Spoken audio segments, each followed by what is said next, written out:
Hey, you, wake up. It's Saturday morning and it's time to jump on that to do list. But that home improvement project doesn't have to be a chore. Before you jump in, tune in here to About Your House to listen and learn from the most experienced and reputable contractors and service providers in the industry. On today's show, we have Todd Chitester of Dwelink, as well as Marco, and join us for hour three. About Your House is brought to you by PutToolsInSchools.org, connecting students to tools of the trades and raising awareness of the many career pathways. Also brought to you in part by Carolina Foundation Solutions, a licensed general contractor in North and South Carolina. From the hills to the coast, if you have a problem, they have a solution. So sit back, relax, and enjoy some time with us as we spread a little love. And now, here's your host, Ray Terry.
And good morning. Welcome to a nice, cooler Saturday morning.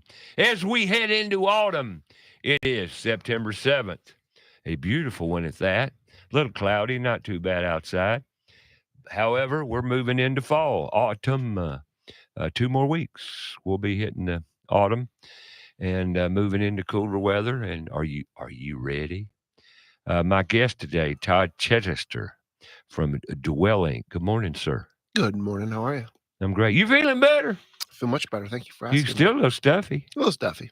I can hear it in you. Yeah. A little stuffy, but you're feeling better. It's going around. It's going. No. If it hadn't hit you, it's gonna hit you. Well, little cooties out there, you get summer.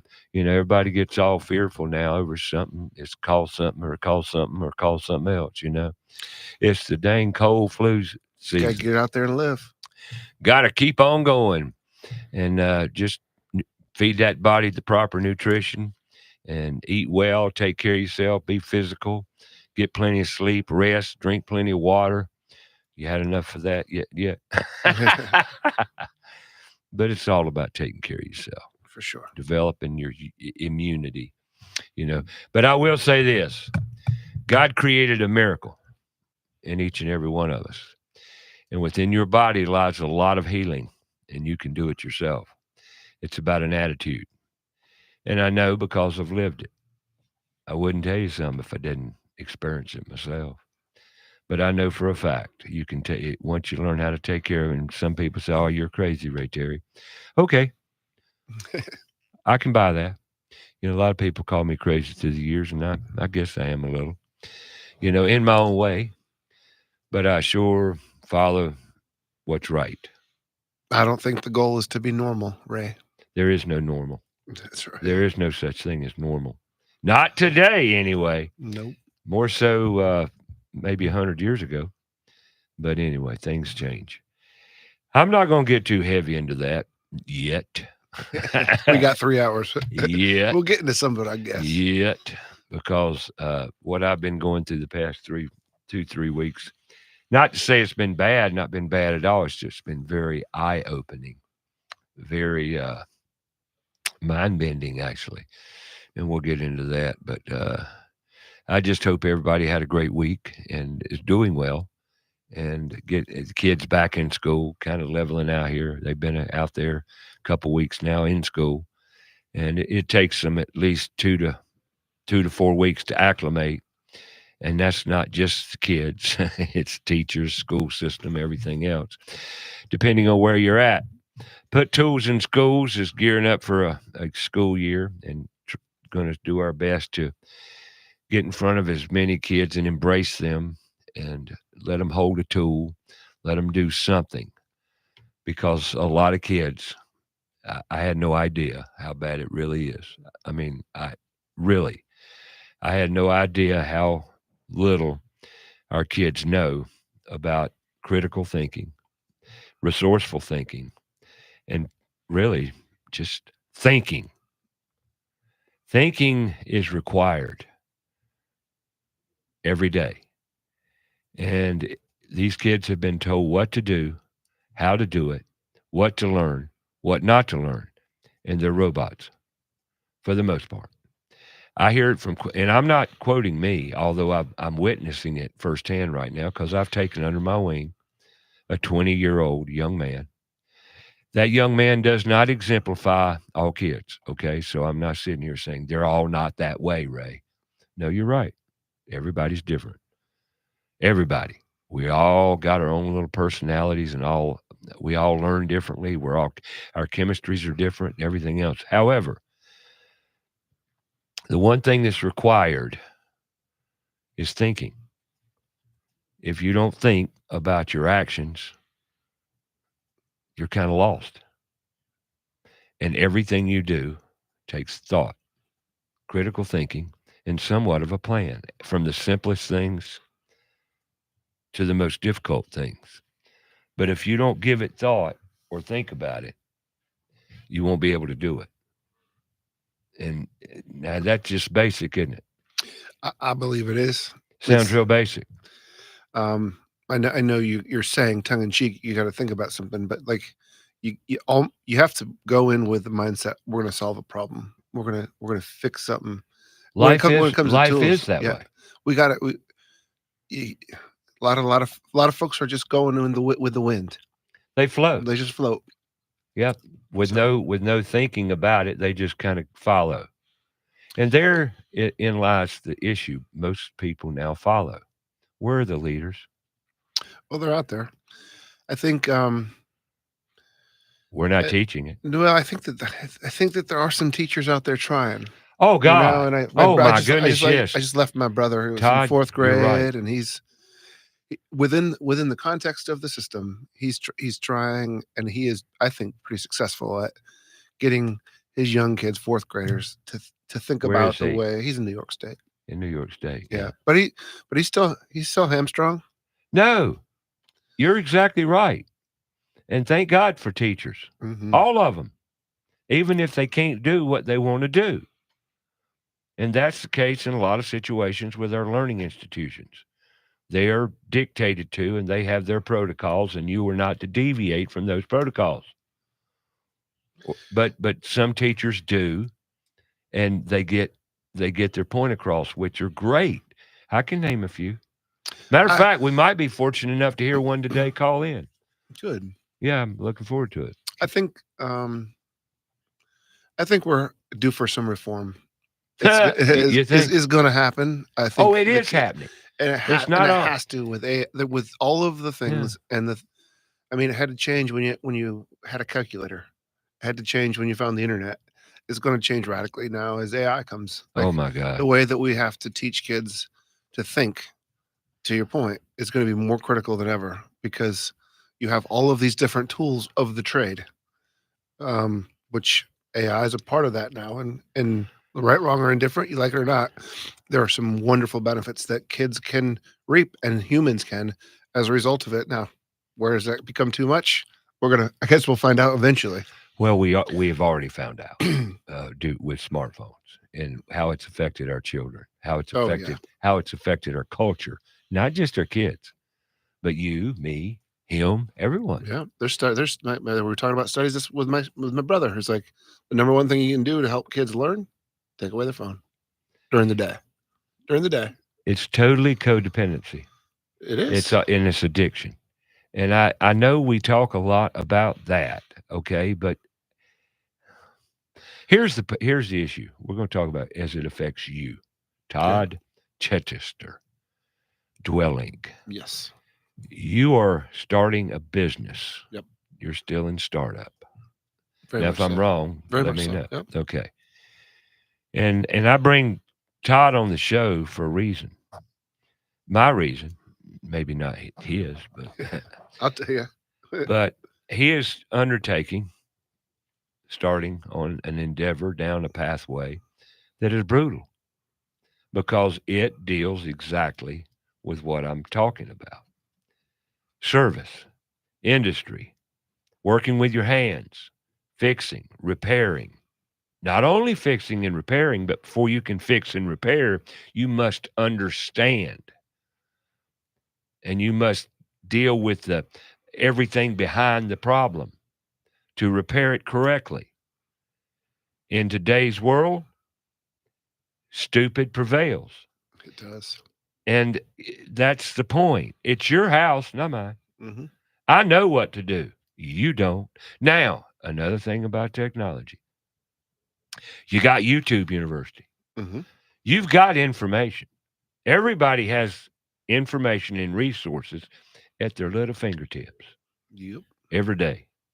Not one, but you could just pick out amongst 10 or 20 videos and watch it and learn. And it's wonderful, but you still don't know the background.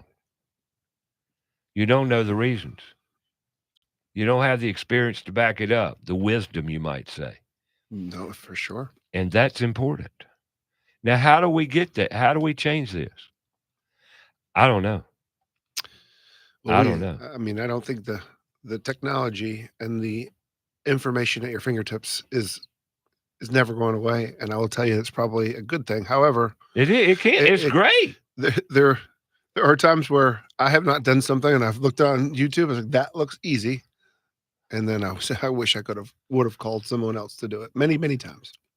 But you learn that And I'm way not talking as about well. home renovation. I'm talking about things in general. Life. That's right. Yeah. Have you found though that we spend a lot of time chasing things? Yeah. Just I'll give you chasing I'll things. give you Yeah. an example. So I was talking with my brother, and he's addicted to Facebook Marketplace. Okay. He wants a deal, right? He wants a kayak for $100 that somebody else doesn't want. Right. He'll spend hours negotiating, driving, having conversation. And his wife's just like, if you just bought that thing new, you could have enjoyed it all summer long versus I had to chase it for the last 6 weeks. And what's your time and chased worth? it. So But 6 then weeks, again, and then I yeah. got to use it for 2 weeks because it's New York State.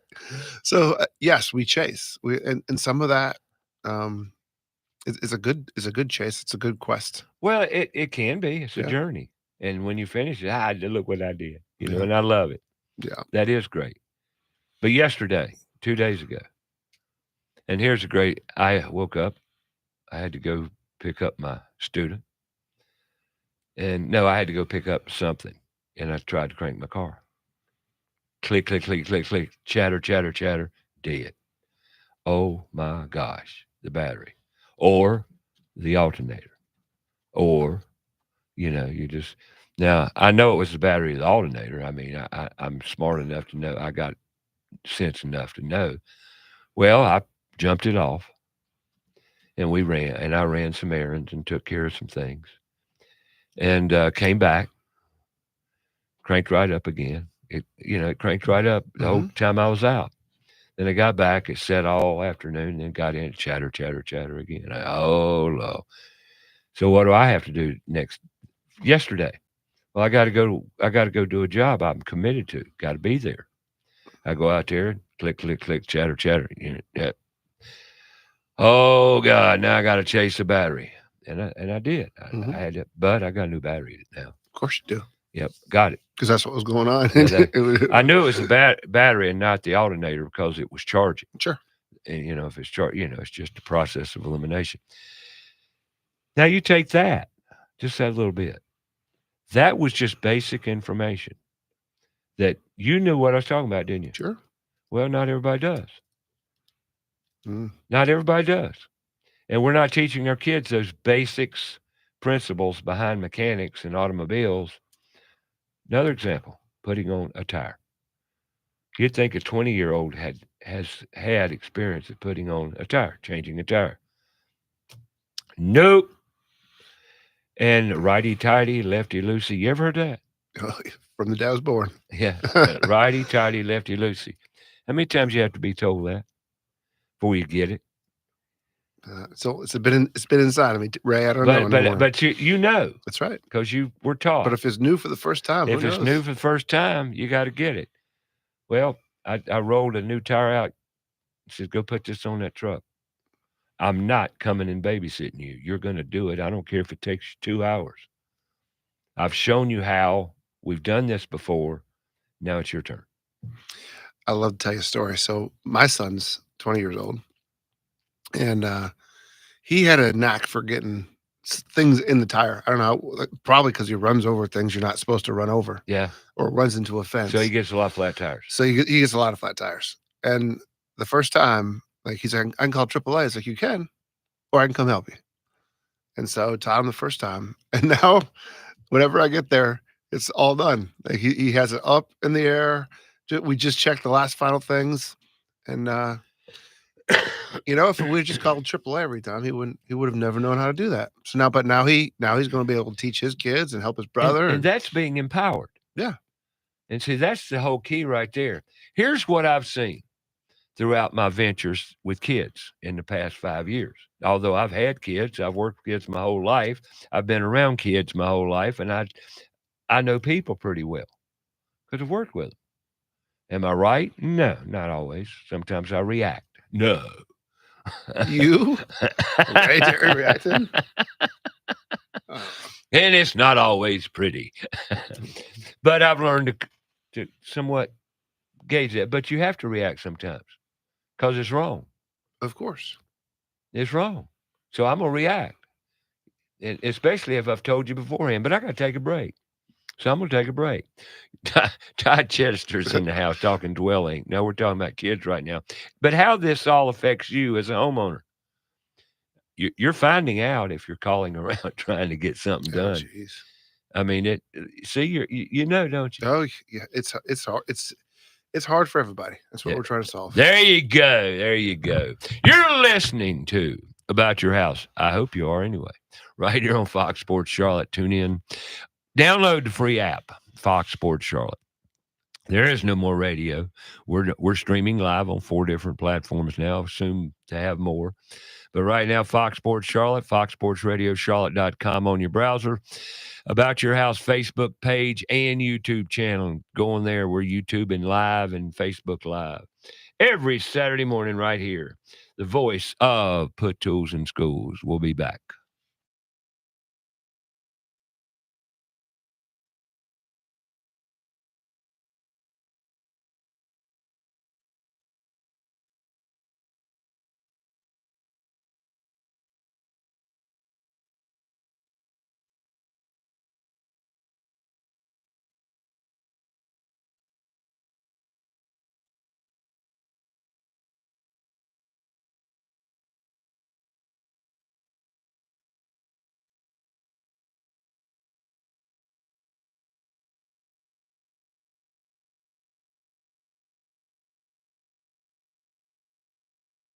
About the show, go to our Facebook page, About Your House Radio. We'll be right back after a word from our sponsor. Go outside and take a look at your home. Are the gutters doing their job? The number one enemy to your home is water. Most homes are built with small, inadequate gutters and small downspouts. ABS Insulating has a division of the company that does nothing but gutter services. All gutter services. Cleaning, maintaining, repair, new downspouts, replacement, and new gutters with many types available. They're a leader when it comes to gutter protection. Call ABS Insulating today, 704-821-4343 or absinsulating.com. Carolina Foundation Solutions is a family-owned and operated company and a licensed general contractor in North and South Carolina, providing foundation solutions from the mountains to the sandy shores of the coast. At Carolina Foundation Solutions, our objective is to help educate, offer guidance, and provide assistance. With over 200 years of combined experience, our family of experts are ready to help protect and repair your largest investments. If you have a problem, we have a solution. Call 877-883-4626 or online, carolinafoundationsolutions.com. Owens Chimney Systems is known for all professional chimney services since 1989, including chimney cleaning, recommended annually, chimney evaluations and inspections, any and all chimney repairs and restorations, gas fireplace and gas fire log service, furnace cleaning, cleaning out one of the most overlooked appliances in the home. Get it done right the first time. That's Owens Chimney Systems at 704-554-9595. Or you can visit us online at owenschimneysystems.com. Have a comment or question for the show? Call us 704-227-8986. That's 704-227-8986. Now, back to the show.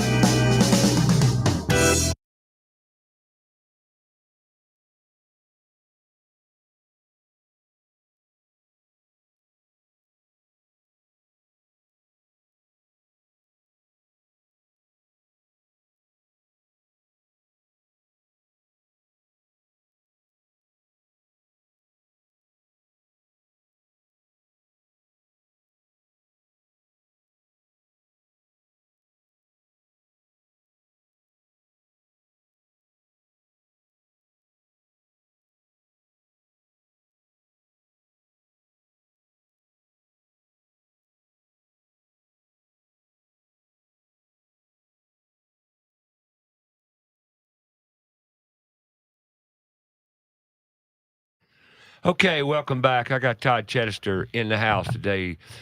A middle-aged man from upstate New York, born and raised up there. I was born and raised, yep. Yep, upstate. In a small town south of Buffalo, between Buffalo and Erie, Pennsylvania. I got you. When I left, there was about 1,900 people. How close to Utica are you? Very far. Very far. Like I 4 can't. hours. I don't remember. No, when I left, there was 1,900 people. About 400 people kind of aged out, died, or moved. And about 300 Amish people moved in. So my hometown now has hitching posts at the post office and at the grocery store, at the pizza shop. Instead of going forward, they're going backing up, backwards. they're going backwards. And I tell you, the people that are That's doing awesome. the people that are doing the work where I'm from are the Amish people. They're fixing every house. They're working. There's some skilled craftsmen talking about kids learning. Well, your dad was a shop teacher. He was, and you went up north last week. You said I did. You went up to Homestead. Sure did. Saw all the family. Pops is 85, I think. Right. Yeah. He was the last wood and metal shop teacher, industrial arts, they called it. Yes, I remember. In New York State. And I think I told you the story before, is like one year they're like, you're now the technology teacher. And he's like, I don't know what that is. Like, well, it's with computers. You don't have your shop anymore. And they said, you got to teach computers. He didn't know how to turn on the computer. I bet you don't know what year that was, do you? Find out. I bet you late 80s or late 80s. Late 80s, okay. Because in Charlotte, it started happening in the mid 70s. Yeah, I think he went from like having a very big influence, big shop, to like smaller, just the basics of maybe doing a cutting board. Sure. By the time it was over, they wouldn't even let them use like real sauce. The teachers had to do everything. That's such a shame. Yep. You know, there's such value in kids learning how to use tools. This week, Thursday, 2 days ago, I had saw class. I jerked out all my saws. Now, when I said all my saws, I'm talking about Sawzall, saber saw, coping saw, hand saw, circular saw, oscillating saw. You get the picture. All your saws. There's a few more. There's a few Sure. more I could have gotten, like a hacksaw, but the points were, and all the power saws. My student never held a circular saw in his hand before. That doesn't surprise me. You say and I appreciate the fact that um, he's 20 years old. Yeah. Yeah. He So never saw anything in his life. that's not astonishing to me as a Well, father of 20-year-olds. yeah, right. And watching them be 20 and 22, Uh-huh. there has not been this. There's not been opportunity. They haven't had it in school. They haven't had to do it at home because I did it. Everybody took care of them. And school has not let them embrace that part of the brain that has to engage and do critical thinking. Do you see where I'm coming from now? The critical thinking aspect. Sure. It's like there's a Phillips screw and there's a straight slot head screw. Go get me a screwdriver for a slot head. Yeah. And they come back, they don't know. Now that, not only the saw, but that's a biggie. Yeah. It's not their fault. I'm not blaming the I know kids. that. I know you're not. And I'm not. It is a systemic issue we have. I will tell you one thing that's really was fascinating for me. I went home and my dad, being a woodshop teacher, I think there's this other thing that's we're missing. You put tools in schools. It's not just about holding the saw. It's not just about learning how to make a cutting board. It's a home for people that the traditional path of Excel spreadsheets and Microsoft Word and sitting in a chair doesn't work for. And my dad and I, we butted heads. We did not get along. Know the feeling. But I have met so many young men and men that have said, your dad was the only dad I ever knew.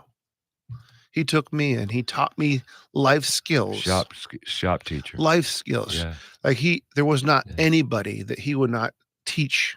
He was like, you know what? We can do this. And a lot of times these were the rougher kids.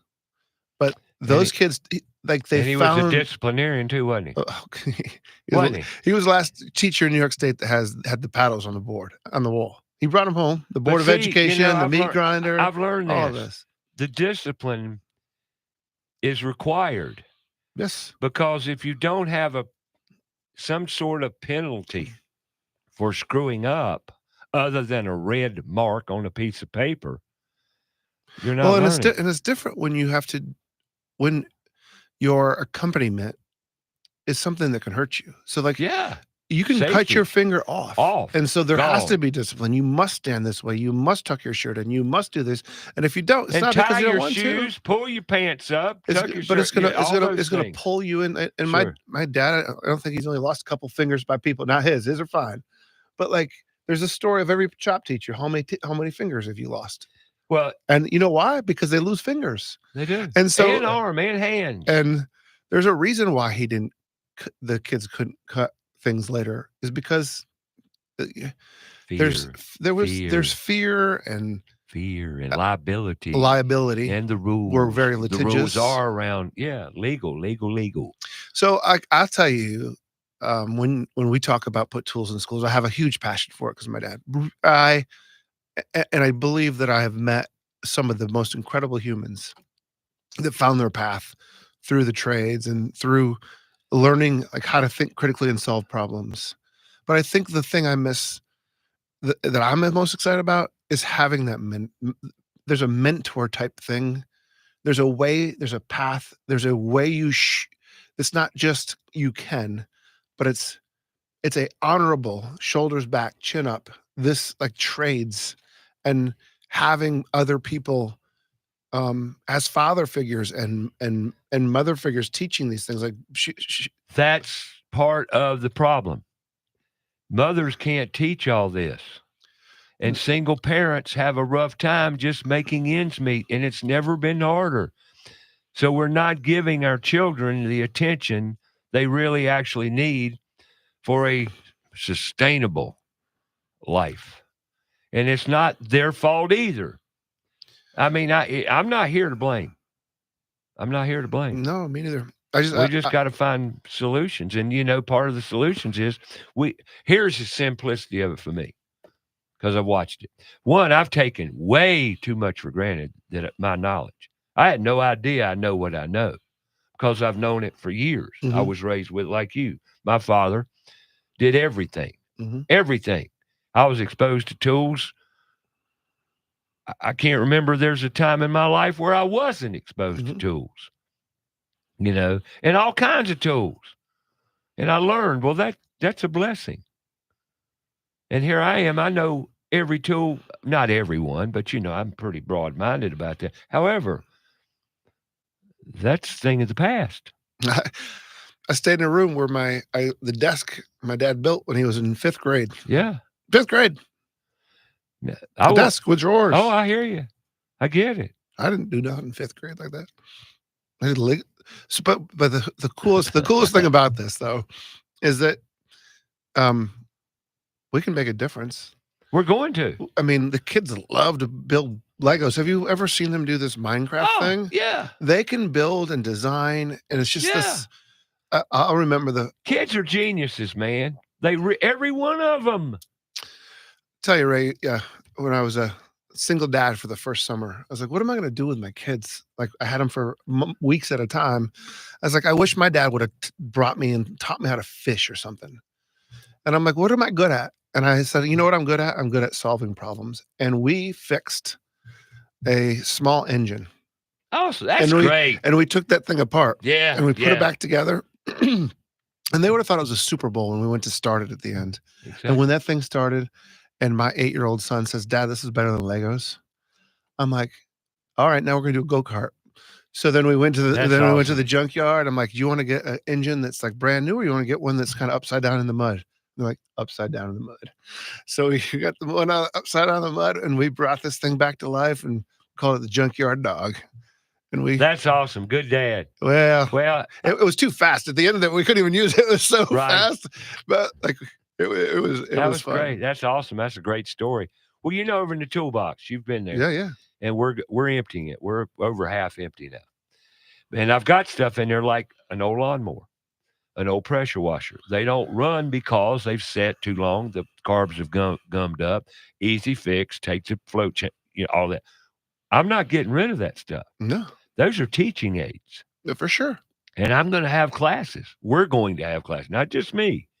This is why I need support from all you older folks out there that think you're retired and you're bored and you want something to do and you got brains like I'm talking about. Come help. Oh my gosh. If you know how to fix a small engine. Yeah. If you're one of these old guys that knows how to, you can light some young kids up. Oh my gosh. And I've got all the tools. It's the same thing over and over again. Sure. That small engine is the same thing over and over again. Yeah. And if you can teach these kids and then talk about how you can go a little bit faster by putting changing things, you get some gearheads ready to go. On that note, I built my first mini bike when I was 15, I think. It was my cousin's. Oh, it was stock naturally, but that didn't last long. Anyway, those are great childhood days. But to your point, with your kids fixing that engine, that's incredible. I tore my first lawnmower apart and put it back together when I was 12, and it cranked. Yeah. So, and it was fun. My uncle's lawnmower. Well, I was bored, and something to do. I remember they'll to this day. I was like, "What does it take to get like a piston to move?" And like, air, a spark, and fuel. Yeah. Like in the right combination, and the compression, and like right. So just teaching them how those things work, and a piston, how it goes up and down, and that's the foundation for every vehicle that's on the road. ICE, internal except combustion. For the electrical. Yeah, internal combustion engine. Yeah, they're called ICE machines. Yeah. Well, that's great that you taught your kids that. How many kids you got? I got 3. 3. I don't know if they remembered it. No, sure, they'll never forget that. Yeah. There's certain things that you do innately that you never forget. Once you create, maybe that'll go with you. You did it with your father. You can think of things right here, right now that your father did with you that stuck with you all these years. I can tell you one that sticks with my daughter. I told you that they changed their outlets, and so receptacles. She was 6 at the time, and this is a father. I won't set this stage here, but this is a father with his kids, apparently getting them familiar with some electricity. Yeah. So I was just like, we moved into a house in the 70s. I'm like, all of the outlets, the receptacles were loose. I'm like, let's just change them all out. They all had ground. It wasn't like the old ones. So boys would do and said, and first thing is safety. Always safety. So check it, turn it off, check it, turn Make sure it your off. power's off. And I check 3 times. Sure. And especially when I'm talking with my 6-year-old daughter. So she does one. It takes her about 45 minutes. I'm like, I'm going to do the rest of them. I go to the outside to the hallway. She'll never forget this because I went in there to do it. Popped because I didn't check that receptacle. I thought it was on the same one for the room. Boom, popped across the room. She's like, Dad, you didn't do the thing you told us to do. Right. You didn't do it. You didn't check it. You weren't safe. But that was a lesson in itself. I think she'll learn it forever. Yeah. I'll learn it again. Oh, man. Sometimes when I tell people this, they get upset. But in older homes, as you well know now, your breaker boxes aren't labeled or are labeled incorrectly. How many times seen that, Mr. Chitester? Every time I go to a house, and it's not just older ones. I know it's newer ones too. Anyway, so I got to find. I don't like getting shocked. I've been shocked more times than I can count. Okay, 120 volts. I've been shocked with 50 amp 220. Now I ain't bragging. But it wasn't all my fault. Regardless, I've been shocked. And when I do any electrical work now, I don't like to play with a live circuit. I do sometimes. Yeah, I'm an idiot. Okay. Yeah, I'll play with a live wire sometimes because it takes me a lot less time to deal with that wire than it does go hunt the circuit down like that. But I'll short circuit them. Pow. I'll make that spark to trip the breaker. And I know a lot of you electricians have done that, so don't sit there and tell me it's wrong and all this. I don't want to hear it. I short circuit. So then you go look for the breaker that's tripped. Yeah. There it is right there. Yeah. And then I cut it off, just cut it off. And by the way, when you have a tripped breaker, when you reset it, you have to turn it off before you turn it on. Now, sometimes you'll turn it on right out of the trip and it'll go there, but it ain't on. Just for your knowledge, you got to turn it off completely. Turn it back on. Okay. Enough about circuit breaker lesson. But anyway, so that you go find it that way. But I don't like getting, shocked. But to your story, she'll never forget that. No. She'll never forget that. That's in her mind I've seen what happens when that happens. And that's a short circuit too. You hit a hot to the ground or whatever, and that's what did it. And that's what I'm talking about. And you got zapped. And you know what? In some older homes, some breakers will not trip. They won't trip. You sit there and arc it all you want and weld them together. And I hit several through the years like that. But that's a bad breaker. That told you we need to replace that circuit breaker because it ain't doing its job. That ain't good. So anyway, but power, electricity. Yeah. But you taught your 4-year-old to change a receptacle. I think that's so when we're talking about people don't know how to do things, it's because they were taught. And so every single person that's out there that knows how to do something with their home, find someone that's young and teach them. Like that's like every time you do it. Like sometimes my kids, I'm like, that's not how you use a rake. Like teach someone how to use a rake. Like teach someone how to use a shovel. Like teach them how to step on a shovel. Tell them what a shovel is. Yeah, like you ever seen one of these? Well, and there's kids that haven't. That's the thing, because I went out with Men of Destiny. Yeah, to a garden that we were going to build. That we built actually raised beds and put dirt, group plants. And a lot of kids out there didn't know how to shovel.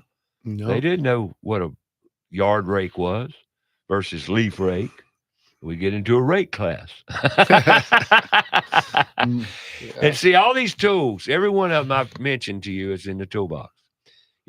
Emptying that sucker. Good Lord, now I know why we call it the toolbox, because everything we move has got a tool in it. I've seen more wrenches and more tools and more miscellaneous stuff, old, new, all kinds of stuff that I didn't even know was in there. It's amazing. It's amazing. But all right, moving forward for this new year and new school year, how can we embrace our children our students and give them basic knowledge, or just the knowledge that these pathways in life exist and you can make a darn good living and have great purpose.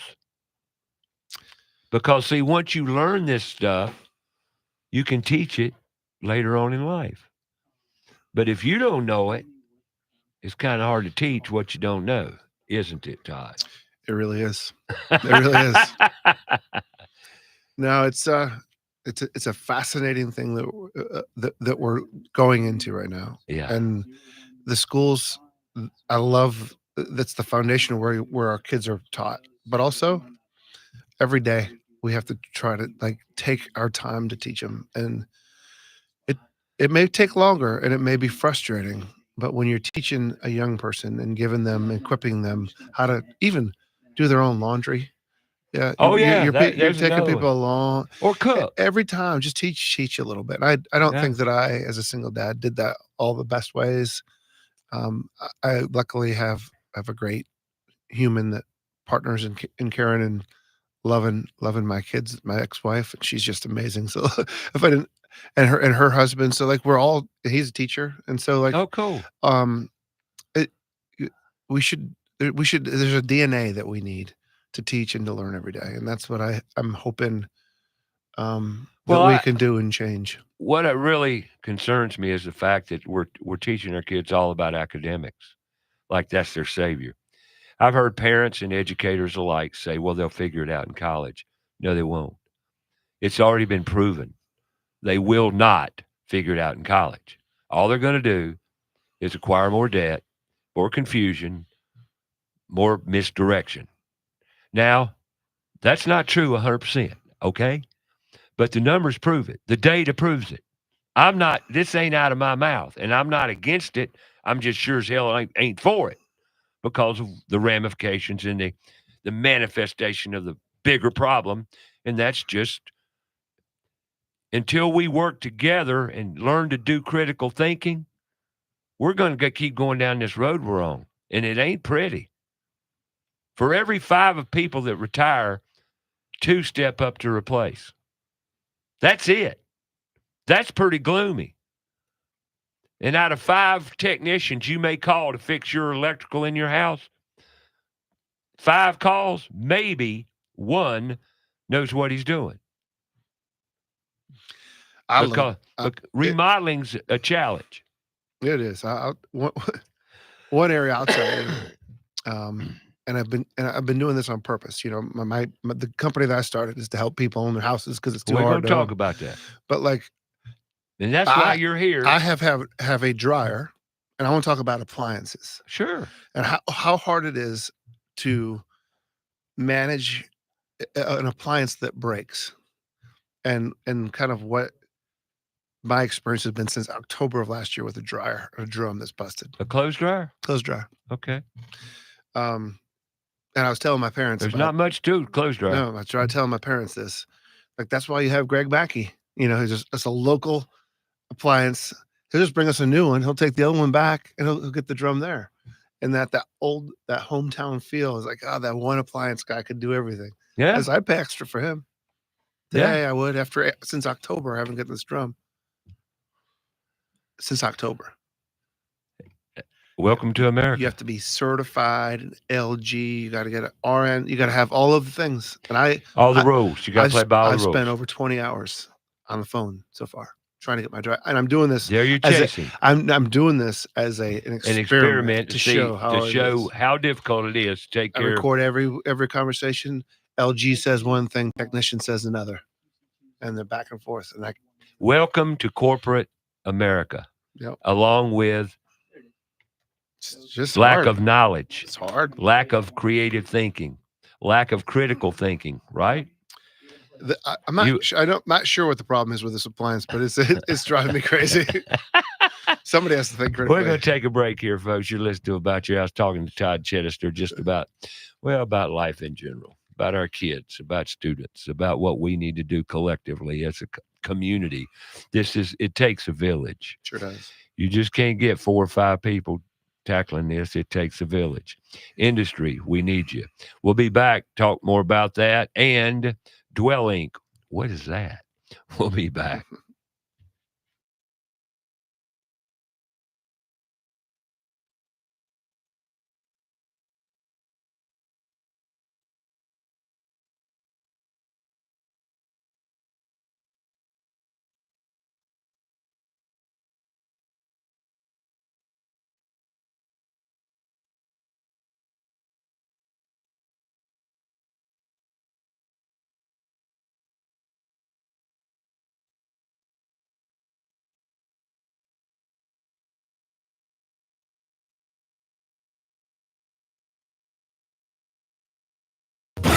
Want to find out more about the show? Go to our Facebook page, About Your House Radio.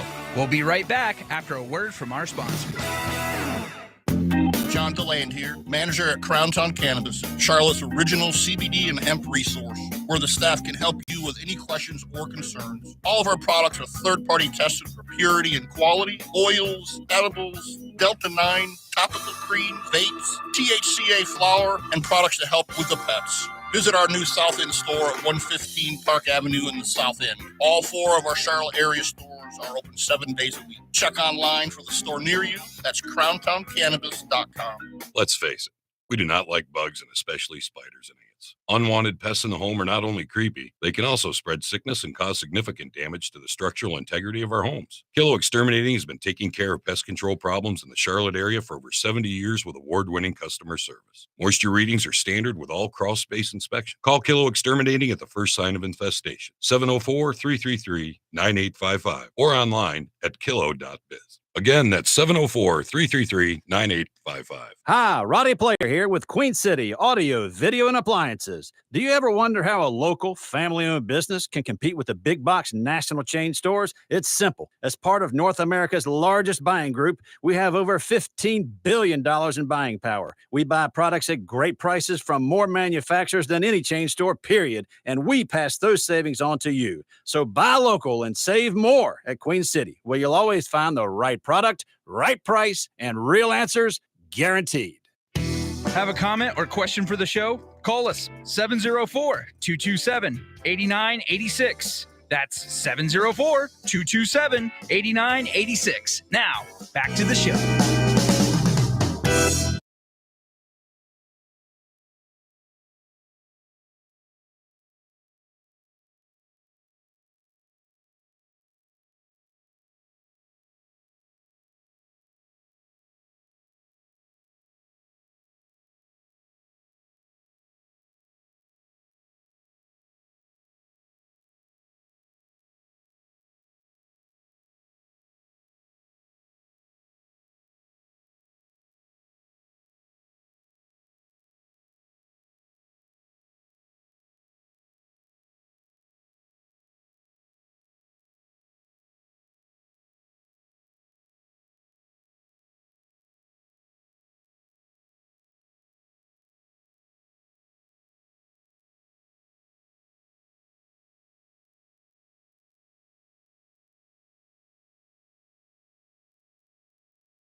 All right, welcome back. Very touching, meaningful song there, Darius Rucker.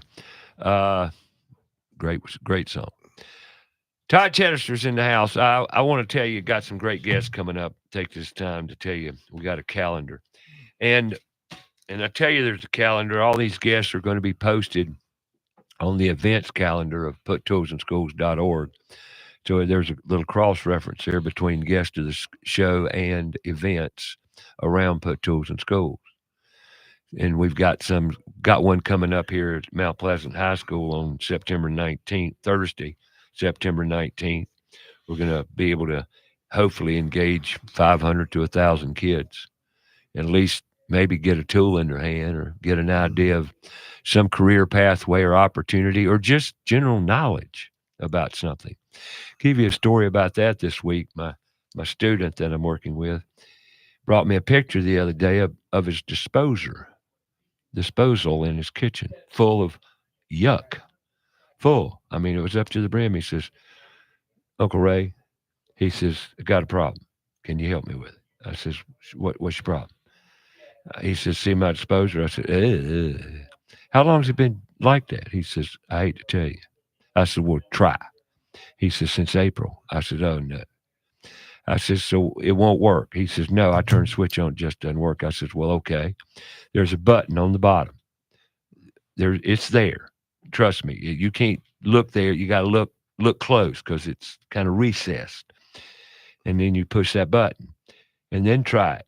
But before you do it, cover that hole up. Cover that hole up. Because if you don't, you'll regret not covering the hole up. Okay? Because you'll have crap going everywhere. So, and I said, try that. See how it goes. So he came in the next morning. It didn't turn. It just hummed. I said, but it's humming now, right? He said, yeah. I said, well, that's a good sign. That means it's jammed, meaning the plate's not turning. The motor won't turn. Okay, so we got electricity. We know that. And he said, that's right. Yep. I said, if it'll hum a minute, then it'll click, and that reset button just tripped again. Just push that. So he came in the next day, says, all I hear is a hum. Okay, we're headed down the right path. I went into one of my drawers back there, tools everywhere. I got my little wrench. And then I said, every disposer comes with a wrench, every one of them. And I got lots of them laying around the toolbox there. And I got this drawer. I put a lot of plumbing. Well, actually, there's 2 plumbing drawers. And I rumbled around through it. Here's a wrench. Here, what's this? Because I'm teaching him every step of the day, every day, all day long. I teach him. What is this? He looked at it and he says, it looks like an Allen wrench. Yay, hallelujah. But read it. Because he reads everything thinking the answer to my questions is on the tool. But he read it and it said disposer wrench. I said, now, there's a hole in the center of the bottom. You just turn on that thing. You put it in that hole, the Allen wrench in that hole, and turn it. Yep. This way or that way, it don't matter because you're just jammed. It's just jammed. Came back next day. Worked. It worked. I said, well, he said, but the stuff's not draining out. I said, that's because you ain't doing it right. You got to take hot water, hot as you can get, and turn it on and let it run through. And that might work and it might not because there's a baffle in that thing in one of those pipes. And I'll show you. And I showed him and we went through the lesson. Now, I don't know the result of it because he ain't done it yet. Then you add a little bit of vinegar. Yep, that would do it too. To get some of that grease out of there. There you go. Yep. But see, there's a lesson in disposer right there. But that's helping. That's teaching. Sure. Because a lot of people think, what's first thought? Oh, I got to get a new disposer. No, you don't. Fix the one you got. Then he was talking about having to take it out. He got on YouTube. God bless him. He's thinking, hallelujah. He went on YouTube and saw how you unclamp the disposer from the bracket that goes in through the hole. He said, well, I can take it off. I said, yeah, but you don't want to. You don't want to if you don't have to. Now you can. I'll show you how. I gave him a pair of channel locks. Here, you need a pair of these. Sometimes. Everybody needs a pair of channel locks. It's your ultimate plumbing wrench. But they got to be a big pair and a little pair. You got to have both. But anyway, but see those examples right there, he had no idea. Yeah. Now he does. That's empowering. Now he does. You taught somebody the first time and then they learn it. Now, how can we empower more kids to be resourceful and eliminate the fear? Because in conversation, I says, why do you hesitate? I'm afraid of messing up. mess up. Yeah. I advocate it. Please. Well, we had a similar situation. A homeowner had disposal that was jammed. It was only a couple of years old. Sure. But the homeowner had done all this before, right? They'd known it. They're my age. They've had a disposal. They even know enough to get the wrench and they turn it. What they didn't know enough was how hard can you crank on it. So they did a little bit, and they didn't want to break it. And it's like, well, if it's broken, we have to replace it anyhow. You had to put it just enough. And if you don't know, you have to turn that thing hard. You're afraid to. Yeah, you're afraid to. And because I understand. Like, so the guy's like fear, but like there's no fear here. Like we have to either replace it or we'll get it fixed. Yeah, but you don't know that unless you know that. And well, it's like I say on this show. First of all, you got to get intimate with your house. Mm-hmm. You know, now if you get intimate with your wife, do you have to be careful? Huh? I mean, think about it. But you get intimate with your house, you're gonna mess up. Yep. And when you do, you call somebody. If you can't fix it, you call somebody. For sure. My friend Vicky, you've met Vicky Samuels. I'm not sure I have, but well, you have. She's on the board. Okay, yeah. Put tools in schools, and God bless her. Since she met me, she's gotten braver because I preach all the time. Don't be afraid. Right. The worst thing that happens, you have to call somebody else to fix it. But if you can do it, do it. You know, I'm here to help, just like your 4-way switch with old Kevin. Mm-hmm. I said, I'm here for you, brother. Anytime, any day, anywhere. I'll answer my phone. If I'm near it, I'll answer it. And I'm here for you. And I've told you that too. Sure, for sure. And I use it. Yeah, I want to be available because a phone call and FaceTime, amazing, isn't it? It really is. Man, you can FaceTime a job. I mean, hey, let me see what you got. I mean, Steve Helms does this with me all the time with All Metal. Used to. Mm-hmm. He's learned so darn much now. He's pretty much solo now, which is great. Mm-hmm. And that gives me a great feeling, too, to know that he don't have to call me no more. Of course. No, that phone call to someone you trust, like that in and of itself has huge value. Yeah. When we talk about Dwelink, it's like we want to be like your uncle, the uncle you trust. Should I get a new dryer or not get a new dryer? Should I? Well, make the call. Yeah, but at least make that call. Someone you trust. Yeah, and so that's hopefully what we're trying to be. And on your clothes dryer deal, and I appreciate what you're doing with your clothes dryer because you're actually that's a story, and we'll come back to that at a later date. I'm gonna find out what happened to your dryer, but you don't know how many times that we went to a house and there's a brand new dryer sitting there. And it did the same thing the old dryer did. The thermal broke. The fuse popped. Mm-hmm. And they said, well, we thought we needed a new dryer. Thing is, you didn't know what you needed. It didn't work, so you back to the disposer. You need a new disposer. No, you don't. Mm-hmm.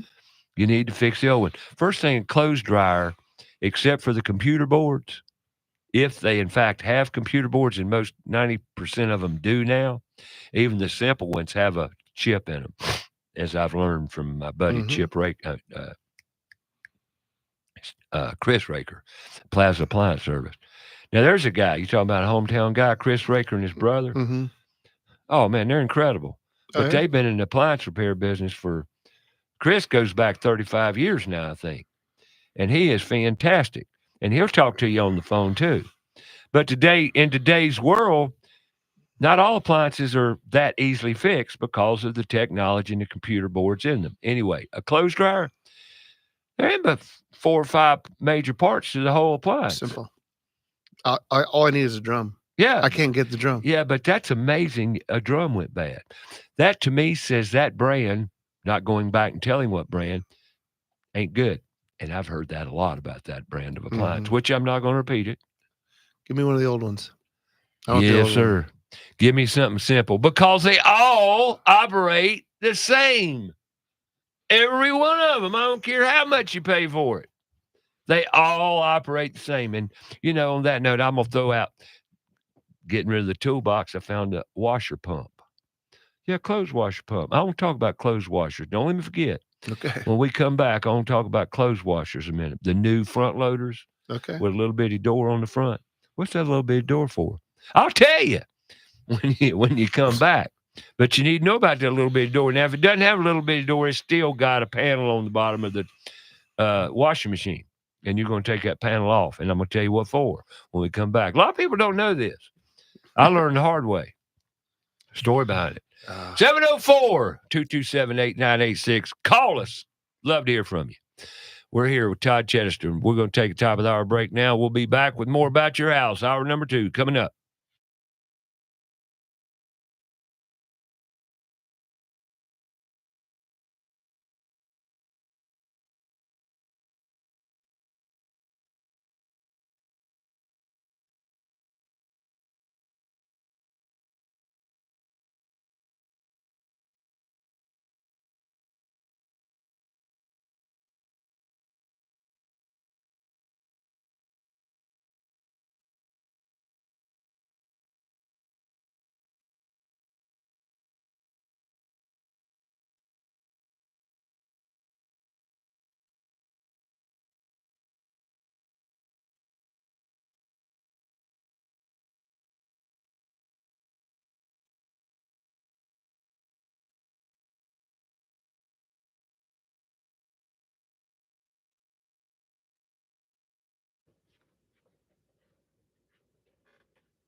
You awake yet? Hour 2. Ray and Todd Chitester continue the conversation on kids today and what we can do to help them gain the knowledge that they need. About Your House is brought to you in part by PutToolsInSchools.org, connecting students to the trades and raising awareness of the many career pathways. Also brought to you in part by Carolina Foundation Solutions, a licensed general contractor in North and South Carolina. From the hills to the coast, if you have a problem, they have a solution. So sit back, relax, and enjoy some time with us. We'll share our knowledge and provide encouragement to improve not just your home, but every aspect of life. And now, here's your host, Ray Terry.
All right, welcome back. Hour number 2. Before the break there, I talked about front loader washing machines. You know, you got a washer pump, okay? And where's it at? Well, on front loaders, it's behind the bottom panel. Some of the front loaders have a little door down there, a little crack around a little door. You got to pop that off. It just snaps on, snaps off, okay? And behind that little door is a pump. And then in that little pump, there's a little turny thing. You can turn it out and pull the filter out. And now, how do I know this? Because mine malfunctioned back in the day. It's been 10, 12 years ago I did this. And I called my buddy Chris Raker, Plaza Appliance Service, again. Says, Chris, what's wrong? He told me, he says, down below, the bottom panel of the bottom panel, take it off. Look in there. You see a little white pump with two little, one coming in, one coming out. I said, yeah, I see it. He says, notice there's a little handle on the cup there. I said, yeah, turn it and take it out. I found a nail set, all kind of screws, coins, and I'm thinking, how in the world did that stuff get in that pump? It was there. I don't know how it got there, but it was there. Well, I replaced the pump because it had all kinds of stuff. It wasn't working. Anyway, that's how I found out about it. But a lot of people don't know that exists, and you can take that out and clean it out, and then put it back in there. So Ray, fascinating. You said you called 11 or 12 years ago, right? Yeah. And I don't know how old you are. 73. 73. So when you were 61, you learned something new. Yeah, I did. Oh, you never stop learning, especially in today's world. You ask questions all the time. Like, how do we do it? It's like, just encourage people to be curious. I encourage everybody to question everything. Yes. Everything. Like, I have a 94 Ford Ranger, 350,000 miles on it. Haven't driven it since 2017. But that sucker, it would crank right up, except until the fuel pump decided it doesn't want to work anymore. And it won't crank because I'm not getting fuel to the injectors. Okay. So yesterday I was contemplating another learning experience. I said, Jaquan, I'm thinking about, what's your thoughts on this? I'm thinking about pulling that fuel tank down and pulling the fuel pump out, fixing it. Can we do that? And I wanted to see his expression. He says, can we do that? I said, yeah, we can. Are we going to? I said, I'm thinking about it. He said, that'd be fun. See? Yeah, you get something to rev to life. Yeah. That's different. Yeah. As a person that you can get the gunk out of there, you get something that's like not moving. Right. Yeah. Fix it. You know how many people throw away a vacuum cleaner? Oh my gosh. They don't know how to clean them. It's just like a vacuum cleaner they throw away. I know. Because it doesn't suck anymore. It don't work anymore. That's because, and they're so easy to fix, aren't they?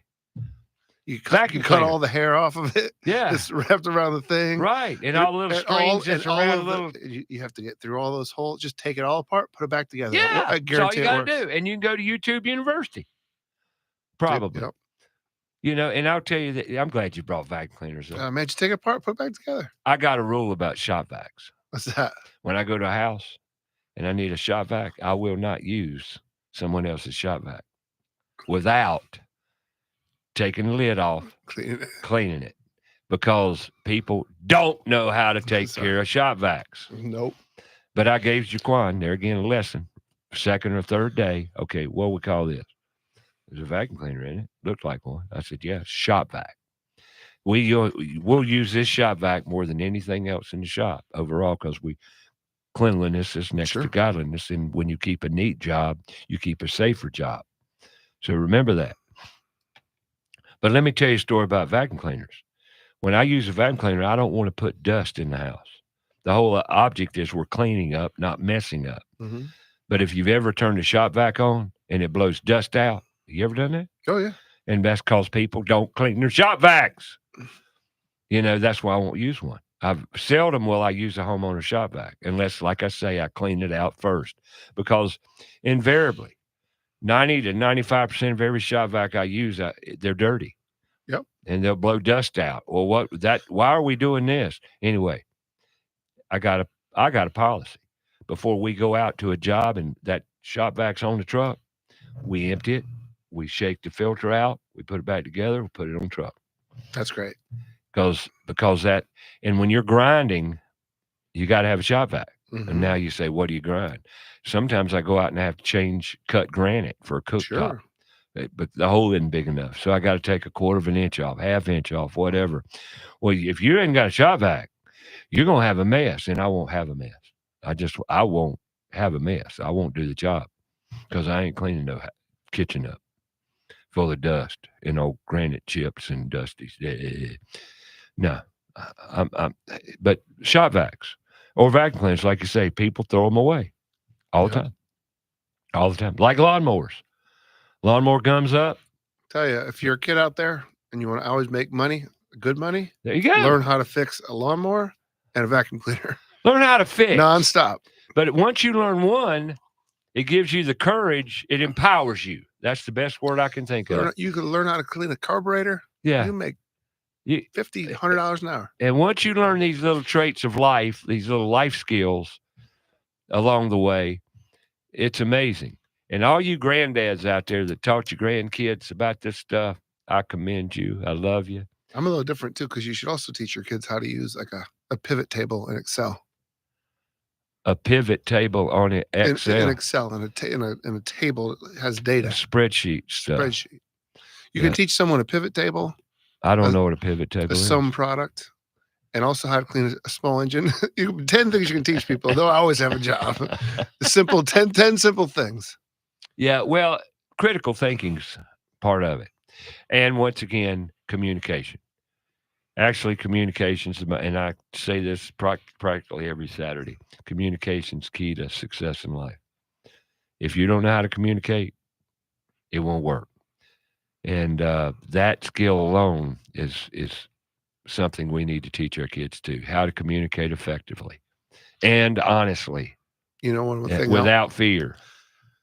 I got 3 kids, and there's one kid, our middle kid, we taught how to communicate one thing, and I wish that we spent more time communicating to the other 2. The middle guy, and now that's how to communicate the word help. Yeah, help. If we can teach people how to ask for help and not be afraid of asking for help, and understanding that help isn't weakness, it's I need something different than what I have. Exactly. And like I know who I am and what I can do. I need help with an Excel spreadsheet, right? Exactly. Right. I get it. You need help building a website for Put Tools in Schools. You need help putting a budget together. Yeah. Like, you're really good at this. Like you're like, I'm really good at this thing, right? Terry is good at this. And I'm not good at these things, so I need your help to do it. And like, if we could teach our kids that, you don't have to know everything. You don't have to be perfect at everything. Help is help me learn how to do this. Teach me. I agree. I learned too late in life to ask for help because I was so self-sufficient, so independent. I felt like I could do everything. Now that's not good necessarily, but I have to say this because of what you just said. I am in total gratitude and totally grateful for all the help I've received the past year of my life. Because in 1 year, we've made such tremendous progress with Put Tools in Schools. And I might have done some leadership roles and management roles, but I couldn't have done it without the help. You got a good group of people. Well, we've worked on it, and we're good where we're at. We do need more people. We need more committees. We need people to get involved. There's a lot to do. It takes a village. And I appreciate everybody that stepped up and has jumped on board, literally on the board, and been there and helped in so many ways. Mm-hmm. And I'm just so grateful because we've made progress. You have. But we need to make more progress from the community. We need volunteers. We need help. We need money, donations, $5, $10, $20, just anything. What does the money go towards? You got a minute? Yeah. Okay. I got cool. 3 hours, actually 2 hours left. No, actually, we're developing the toolbox as a learning facility. Yeah. Not with curriculum. It's a connector. It's the idea invoker, or just the concepts. It's the lab. It's a lab. It's a working lab. It's a workshop. It's a place to learn and get to touch, to feel those tools, woodworking, electrical. Now, in that shop, you say, what's the money for? We've got to have a dust collection system. We've got to have electrical upgrades because you can't run equipment without electrical. Mm-hmm. We're going to have welders. We're going to teach basic cooking skills. Mm-hmm. Now, we've got to not man it necessarily, but we've got, man it. We've got to have people that are willing to come and teach people. And there's money. We're going to develop a mobility program. And all this is in progress little by little. And the mobility program, we need a truck. We need a pickup truck or a box van. I know where you can get a 1994 Ranger. Okay.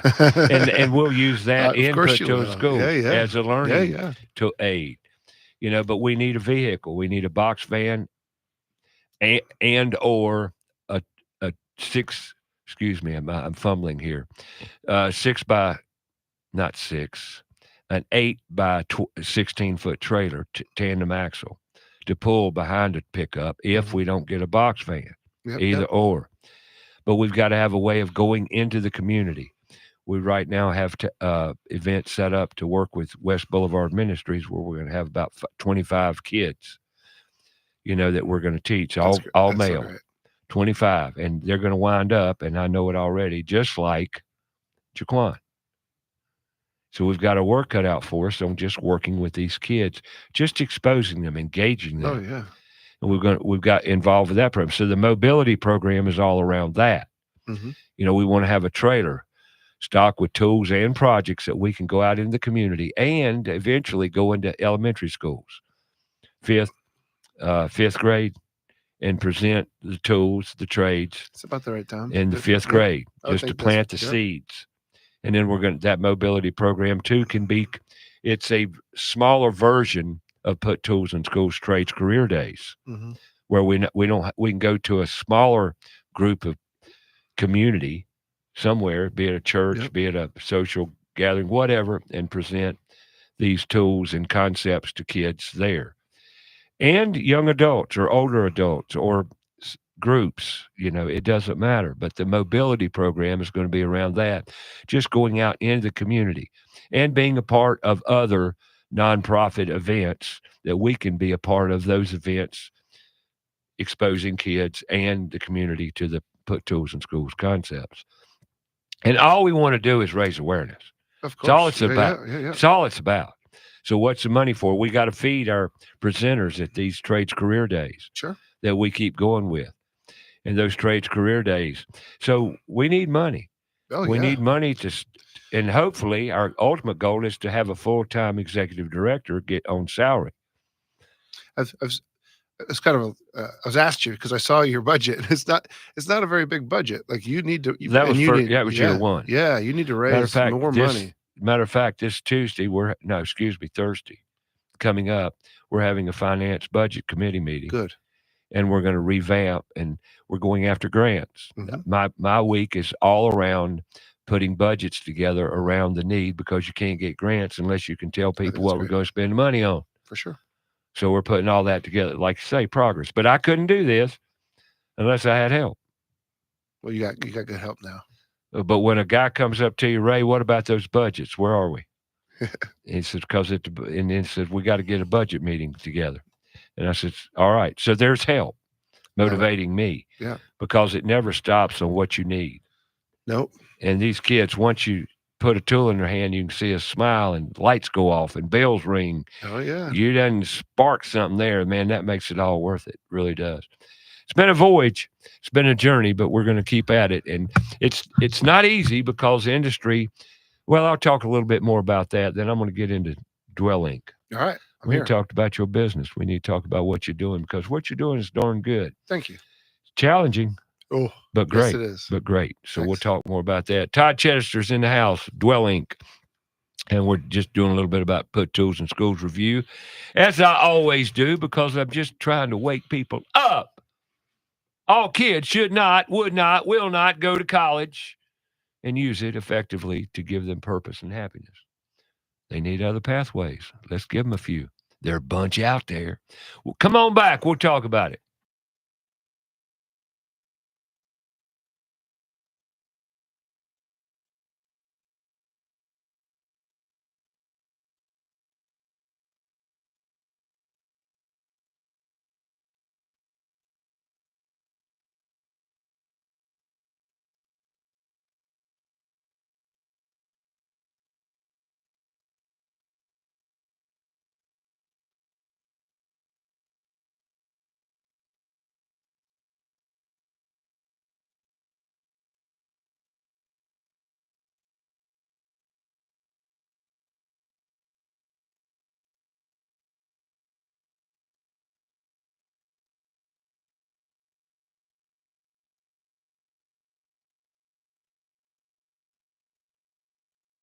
Radio. We'll be right back after a word from our sponsor. John DeLand here, manager at Crown Town Cannabis, Charlotte's original CBD and hemp resource, where the staff can help you with any questions or concerns. All of our products are third-party tested for purity and quality. Oils, edibles, Delta-9, topical creams, vapes, THCA flower, and products to help with the pets. Visit our new South End store at 115 Park Avenue in the South End. All 4 of our Charlotte area stores are open 7 days a week. Check online for the store near you. That's crowntowncannabis.com. Go outside and take a look at your home. Are the gutters doing their job? The number one enemy to your home is water. Most homes are built with small, inadequate gutters and small downspouts. ABS Insulating has a division of the company that does nothing but gutter services. All gutter services: cleaning, maintaining, repair, new downspouts, replacement, and new gutters with many types available. They're a leader when it comes to gutter protection. Call ABS Insulating today, 704-821-4343 or absinsulating.com. Hi, Roddy Player here with Queen City Audio, Video, and Appliances. Do you ever wonder how a local, family-owned business can compete with the big box national chain stores? It's simple. As part of North America's largest buying group, we have over $15 billion in buying power. We buy products at great prices from more manufacturers than any chain store, period, and we pass those savings on to you. So buy local and save more at Queen City, where you'll always find the right product, right price, and real answers guaranteed. The professionals at Kilo Exterminating Company have over 70 years of experience in pest control. Throughout the years, they always pride themselves on maintaining the highest standard of quality and customer service, with every technician being state certified. And moisture readings are standard with every inspection. Their top priority is ensuring your home is free from pests such as ants, mosquitoes, termites, and any other pests wreaking havoc on your home. That's Kilo Exterminating at 704-333-9855 or online, kilo.biz. That's 704-333-9855. Want to learn more about how you can help kids gain practical and useful skills that will last a lifetime? Just go to puttoolsinschools.org. Now, back to more of About Your House.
All right. Before the break there, I was telling a few challenges with industry getting involved with Put Tools in Schools events. Trades Career Days they're designed to go into a school, bring industry, electrical, HVAC, carpentry, welding, tile, surface products, concrete, masonry, whatever we can get there, and set up and engage the kids with some sort of hands-on activities to put the concepts in their head through their hands and mind, interactive engagement. And we'll do that from about 8 o'clock in the morning till around 1 o'clock in the afternoon. Mm-hmm. Well, that's 4 or 5 hours, 6 hours of their day. It's a big investment. I get that. And companies now, when everything we do is about money, money, money, money. Everything we do is about money to a detrimental point. And this is where it's at. The return on your investment, on that investment, I can't tell you how you're going to get it. But if we, the industry, we don't do this, and I've been a part of this now for going on 40 years, but longer than most. And I know a lot of people are tired of me talking about it. I don't care. Because, see, we have a big problem, and it's a we thing. Hey, man, I'm on my way out. I'm one of those, one that you're going to be losing pretty soon here, relatively speaking. Who's going to take my place? There's a lot of us that are leaving, not by choice, by life. So if we don't show up and change the image of what has been created around working with your hands and getting dirty, we're not going to make any progress. It's an image problem. They started cramming college down your throats in the mid-'70s. Corporate America put its fist down and said, you will be college educated to work in America. Pretty much. Changing a little bit, but. And they marketed it through TV, movies, media, every which way, and they're still doing it today. And the trades became a coal pile. Now, if you don't know what a coal is the bricks you don't use, or the products that are bad and you can't use them, like bricks. Yep. And the bricks they can't use that wasn't fired right or the color was wrong or whatever, they just make a pile. And they've done that to our students. And they continue to do it with their students. And it's wrong. There's no shame at all in the trades. And then we got educators that have become overeducated and they don't want their academic students to attend a trades career day. Yeah, I know. It's a shame, ain't it? Sure is. They say they don't need to go because they're college bound. I don't care if they're college bound. You may find Mrs. Academia over there that kind of likes a pair of side cutters on her hip. Side cutters are pliers that you cut wire with in an electrical field. She might see cutting tile or some dealing with surface over there, mosaics or whatever. Wow, I didn't know I could do this. And she may not want to go to college. Does it end her life? No. It just changes her pathway. That's all it does. And I'm non-traditionalist. I went to college. I know. And that's okay. And I got great benefit from it. But I don't necessarily believe you got to go now. Well, to each his own. All I'm saying is that we're talking about life skills, and industry must get involved with this if we're going to change the image and get employees and get labor. So what's the answer to the return on your investment? Time. The most valuable commodity we all have is time. And if we don't give our time, nothing's going to change. And I know it's a numbers game. I get it. We all in business to make money. But if we don't make this investment in our community, in our children, in our tomorrow, in our tomorrow's future, nothing will be accomplished. That's just I mean, and if you practicality of it is that our infrastructure is falling down around us. And so like if there's no one to continue to take care of our infrastructure, and we're there in the trades, we're there. It's upon us. It is here. People say, well, in 5 years. No. It's here. It's here in abundance. I get calls about it every week about people that say, well, Ray, where can I get some help? I laugh. The shelves are empty. There is none. Well, and you got to pay them a fair rate. Not only you got to pay them a fair rate, folks, but we've got to teach our kids how to use critical thinking, how to think, how to ask questions, how to be not afraid and be riddled with fear. We're doing a lousy job, and we need to do better. But that's all I'm going to say about that today. I think I've said enough. I bet you we'll say a few more things. You think? Probably. Maybe. Let's go to Dwelink. Yeah. All right. When did you start this? I started Dwelink about 1.5 years ago. Just over a year ago, I had our first member, homeowners. And it's a company that's predicated on a lot of the things that we're talking about, that it's too hard to own a house. Like you either don't have the time, you don't have the know-how, or quite honestly, it just isn't something that you prioritize. You take for granted, actually. Some people don't want to get the foundation of their house on a regular basis. You should probably look at it every couple of years. Absolutely. Intently. And if you, and we're an ignore culture. Like we'll deal with whatever the issue is when it comes. So we apply the principles of corporate real estate. Used to work in corporate real estate, took care of buildings all around the world. Facilities maintenance. Facilities, construction, maintenance, buy, sell.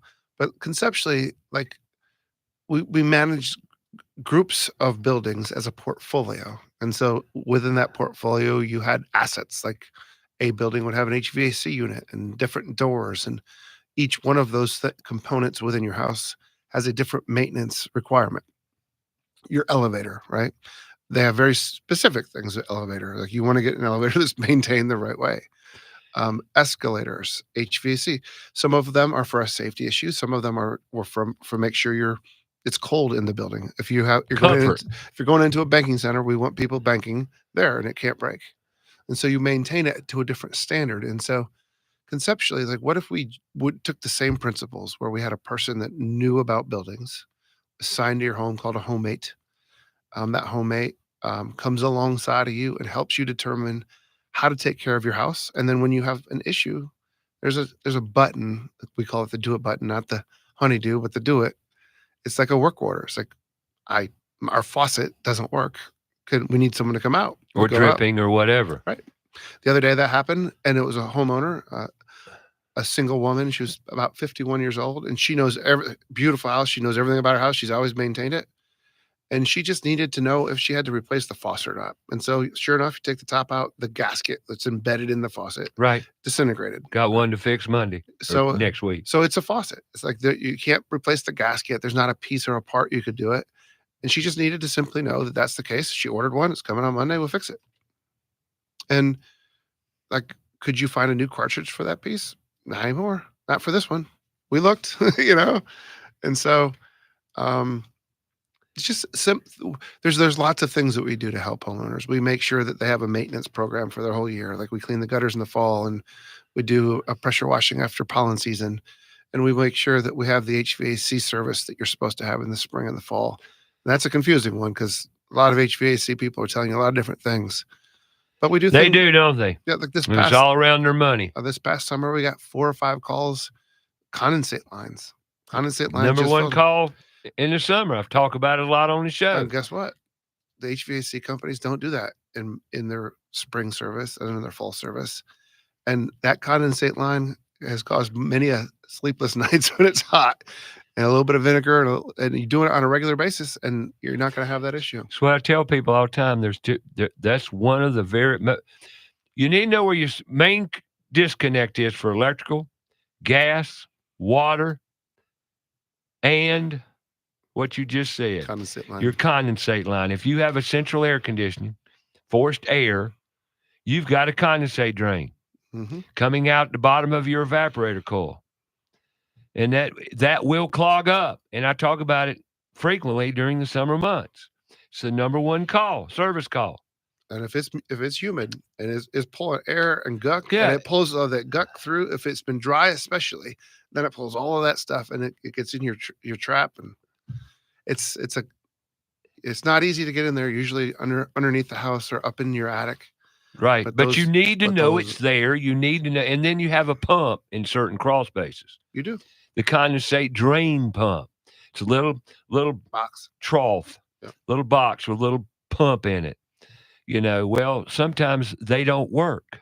Well, you don't know it because, here we go again. Remember, I told you to get your crawl space inspected about once a year. This is why you do it. This is why you do it, because you've got all these components under your house, and all you encapsulated crawl space people, just because you encapsulated crawl space, I don't have to go back up under there anymore. Wrong. So that's what we do, Ray. So that's what you do. That's what we do. A homemade. You're doing all that I'm talking about. We do. So in the spring or Your home Once a year, we're going into the attic. Once a year, we're going underneath the house. Your home inspection company at your disposal. Not only will they look at it, they'll fix what they see when they're up there after you know about it. And I won't call it an inspection because inspection is a separate thing in the state. But what I'm saying is we you're gonna take be a there. look at it Sure. and we determine Well, things. that's But inspection. yeah, but there is a law in the United in A law in North Carolina. Another rule. Yeah, another rule. Another rule. If you call yourself an inspector, you can't charge for services. Okay. Yeah. So Okay. we assess. We show you what the challenge is. We give you an opportunity to fix it, and we fix it. Play on words here, but you can't be an inspector. No, we do a home assessment. Home assessment. Okay. Home assessment. I got you. No. Okay. And by the way, that I think it's a good thing because home inspectors have a specific role, and they work they have a great. It's a cause a lot of issues sometimes. But I agree. We are not them. Yeah, we are not. I talked to my buddy Preston Sandlin yesterday. He's an inspector. Yeah. Anyway, but I appreciate you sharing that play on words with me. Yeah. But right now, I got to talk to my brother Keith Olson. Do it. Hi, Keith. Keith Olson. Keith Olson. Good morning, sir. How are you? Keith. Hey, Keith. Keith Olson. No, I can't hear you, big guy. Wherever you're at. I hear you now. Talk to me. All right, there you go. Can you hear me now? I can hear you now, Keith. Thank you. Folks, this is Keith Olson, the shop carpentry instructor. I call it shop, but we'll call it carpentry instructor. What's your official title, Mr. Olson? I just go by carpentry teacher. That one will work. That works for me, too. And a damn good one at that. I appreciate that. Thank you. Man, we need more people like this man right here, as you've heard from students that he instructed and got them on their pathway of life and done a darn good job. And I love you for doing it, Keith. But I appreciate that. He needs money, but he's got something to give you for money. Tell him about what you got out there, Keith. So last year, so the way my program's structured, we have a couple different levels where the kids go through my program. Our intro class, the kids get to keep their projects, but then they start going through the higher level classes. To be built so they can be sold, so we can recuperate money and buy new material. So, with that being said, last year we built some deer blinds, and we built them a few years ago, and they sold like hotcakes. So I thought these ones sell really, really quick, and for whatever reason, this year they haven't. So, been looking to see if I can find some folks out there that are looking to buy some deer blinds. They're well built. They're built by my kids. They measure 7 foot by 7, and I've got them built in a way where they're not panelized. So I'm sitting in the snack. I've got the floor joists all pre-cut, so those get assembled. I've got 3/4 inch plywood that's pre-cut that goes right on top of that. You screw that down. I've got the 4 walls pre-built, and they just go right in place and just get some screws in the corner. And then I've got the roof panel built to where it sits on the top place of the walls itself and gives you a 212 pitch. So there's a little to it. I've got pre-cut roof sheathing that goes right on top of that. I've got pre-cut metal roofing that goes right on top of that. And then I've got deer view glass windows. I'm losing. You're in and out, Keith. If you're walking, try to stay still. All right. Can you hear me there? Got you now. Keep talking. All right. I'll stay put right there. So yeah, I don't know if you caught all that, but they're built to be panelized. So I think one of the challenges with deer blinds is when people buy them, being able to move a big structure like that and get it out in the woods up in the air. So I built it in a way that they could be taken out to the woods on a trailer, and easily assembled out in the woods. So, I've got one standing in my own hunting property. I did the plan and built the prototype myself. Went up really well. It's weather tight and keeps all the bugs and mice out. So, yeah, they're a great blind. So if anybody out there is looking for a blind, I've got some. I've got them at $900, and that's basically what I've got in materials in them. I think the challenging part for things like this for me is being able to sell something where you have mass production going on, right? Because in the mass producing world, they can get the materials significantly cheaper than me. So that's, I think that's always going to be the challenge for my program, is being able to build things that can be sold to the public.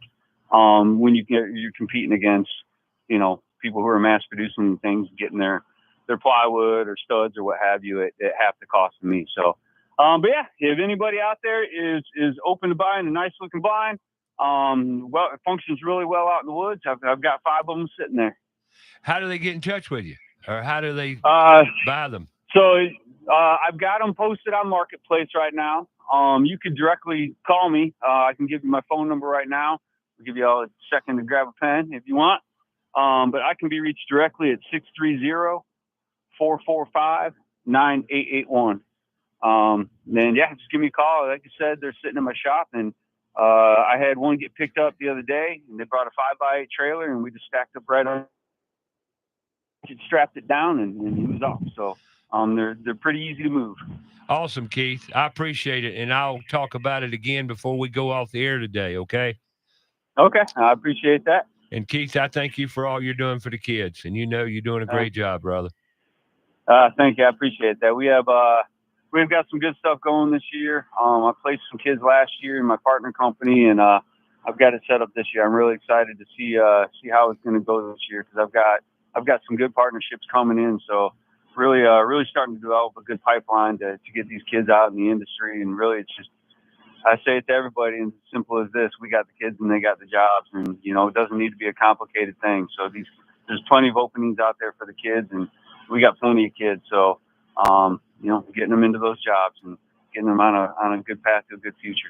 Thank you, Keith. I appreciate all you do, brother. And you work with Joshua at Swinerton, right? Yes, sir. Great. That's a great partnership. Glad to hear it. All right. Yep. Super job. Thank you, Keith. Deer blinds, folks. Keith Olson, independent carpentry instructor, got deer blinds selling for $900. All these funds go back into the carpentry program. What's that number? 630-445-9881. And if you need his number, you can call me. I happen to have it, and I'll be glad to pass it on. That's Keith Olson, the carpentry instructor at Independence High School right here in Charlotte-Mecklenburg. And it's one of the few carpentry programs left.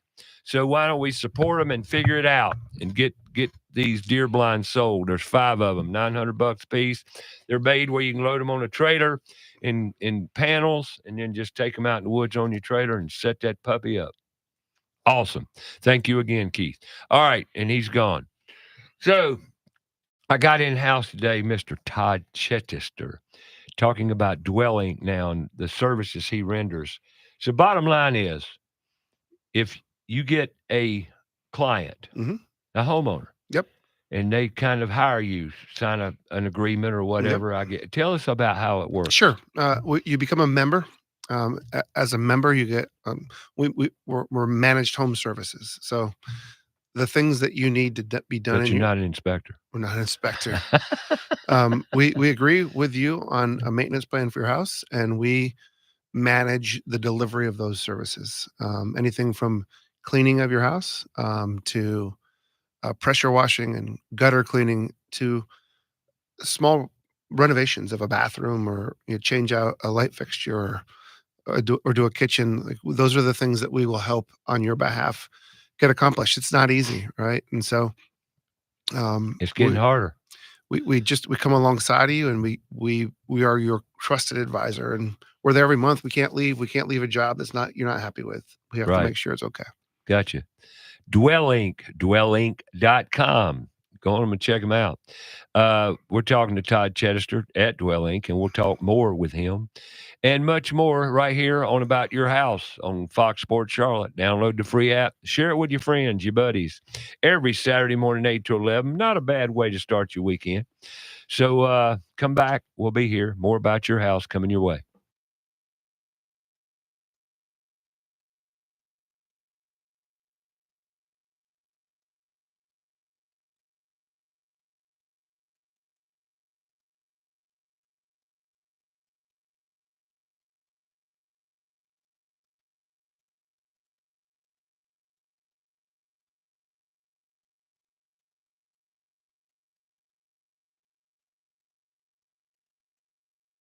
Go to our Facebook page, About Your House Radio.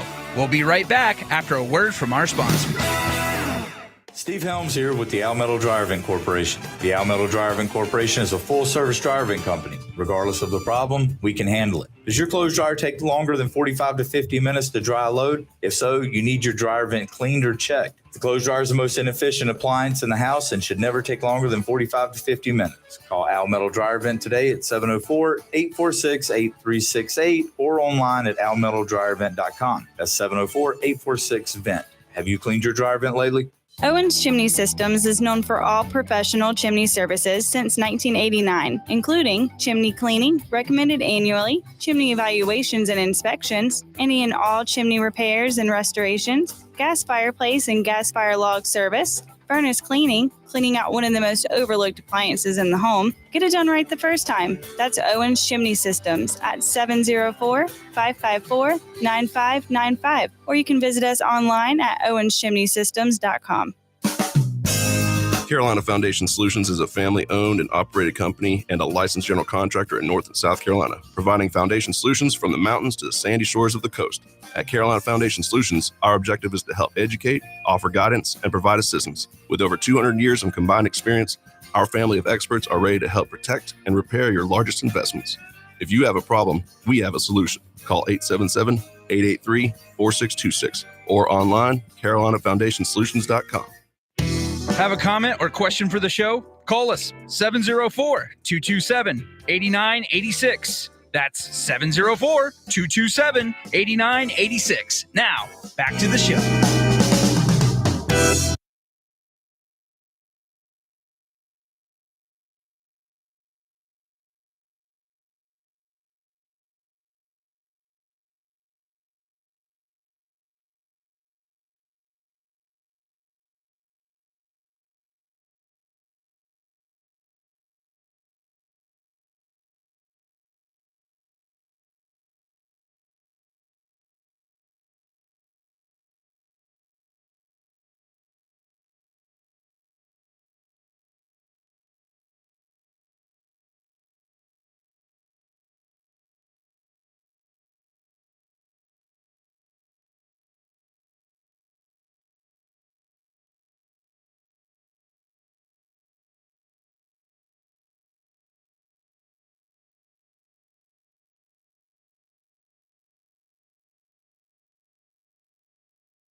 I bet you can't believe that song was popular back in 1961 by Patsy Cline. That goes way back. Richton's in here, never heard the song before. History, it's amazing. You know, it's something. I tell you, old songs, great music, love it. All right, about your house, talking to Todd Chitester and your house and Dwelink. What's Dwelink all about? And I'm going to read something off the website, and it's kind of unique, and I love it.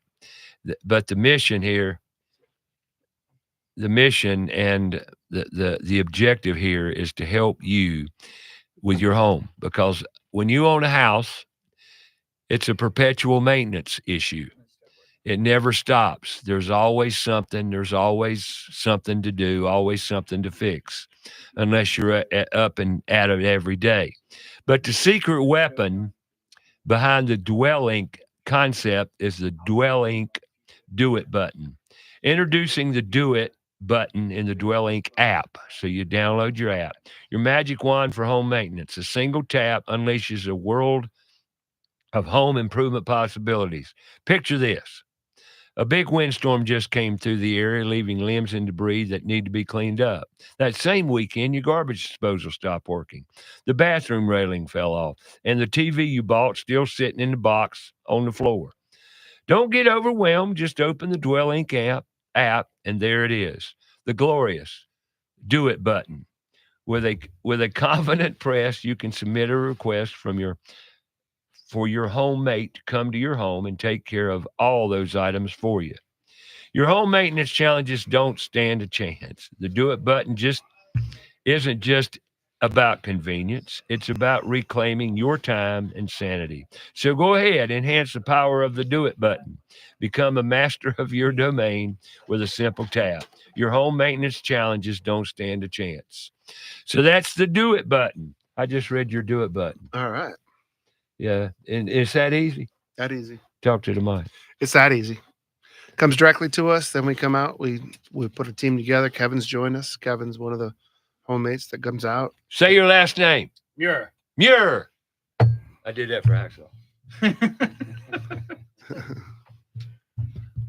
No, actually, I did it for Rishton. Rishton needed to know. Kevin Meurer, who I met, 6 months ago? Yeah, I think so. 8 months ago? Yeah. Something like that. Yeah, I met Kevin. Well, talking about mentoring and what have you. I met Kevin through a friend that knew of Kevin, and Kevin was kind of lost. He wasn't lost. It was just the process of being found. Well, yeah. So I met Kevin. We had to talk about what he really wanted to do and who he wanted to be, and just talking to him, he's very knowledgeable about people. Got a great diverse background. Once we got talking, the boy's been out there doing. Good God, you've done a lot of stuff, and through that stuff, he's had a lot of opportunity to, and I used him to gauge other things because of his age, 44. 45 now. 45. No, he had a birthday. Okay.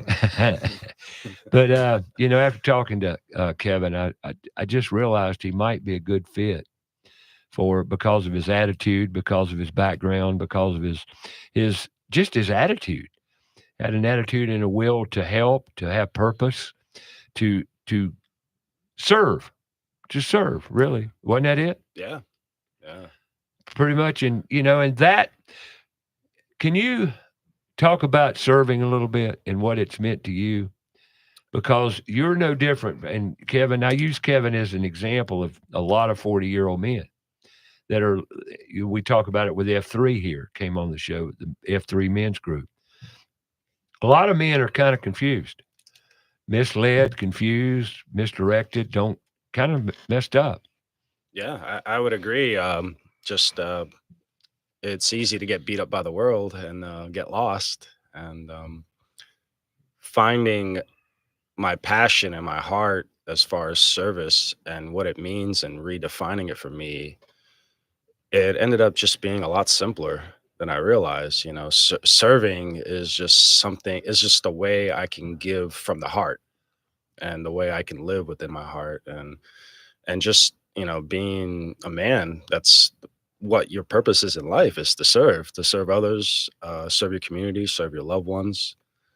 And I feel like as a man, that's how you give, and that's the physical manifestation of love.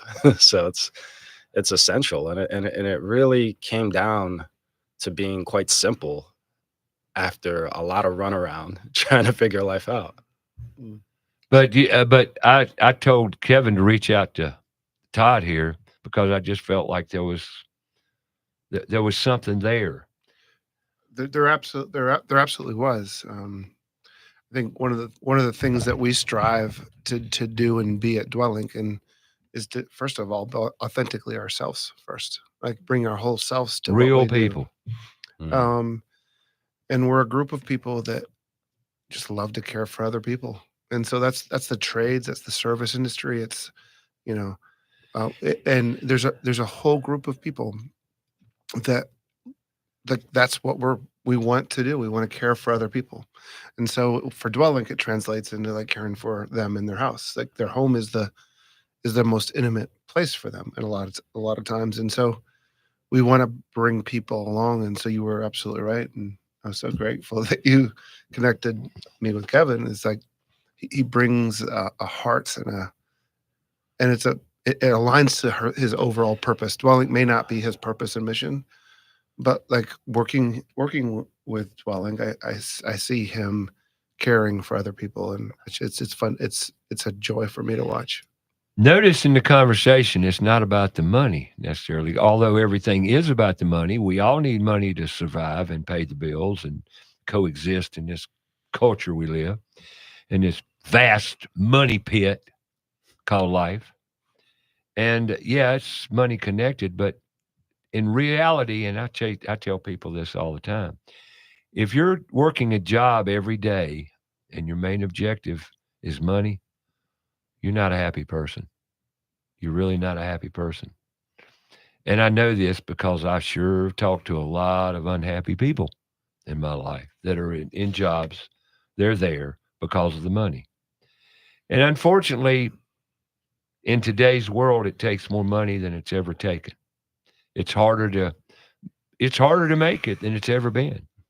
Ever. I think I talk about this with my friend a lot, and I think Kevin would agree. I'd love your opinions, but like there's a threshold of money that, like there's money doesn't make you happy. Like having money doesn't make you happy, but not having money, there's a threshold in which you need for your essentials in the way you live. Absolutely. And it gets really stressful for a lot of people when you're not there. And so unfortunately, there's a lot of people in the trade service industry that have danced on that line for a long time. And I'm going through that right now. Kevin's going through that. Like we're all going through it. With the idea that like it's expensive to do what we're doing, and ultimately we're worth every penny that you're going to spend when we come out and take care of something for you.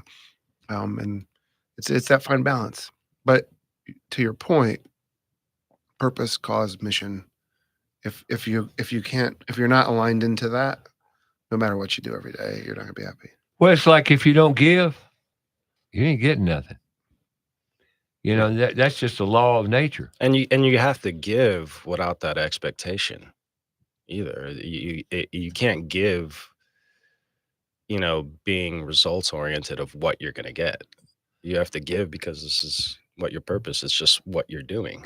Right. Right. Right. And then your reasons and how you feel authentic about it is your own, but it has to be kind of unconditional, like love. That's exactly my follow-up to what you just said. It's just like unconditional love, which unfortunately we're detached from. Mm-hmm. We've become detached from what is unconditional love. What the heck does that mean? Mm-hmm.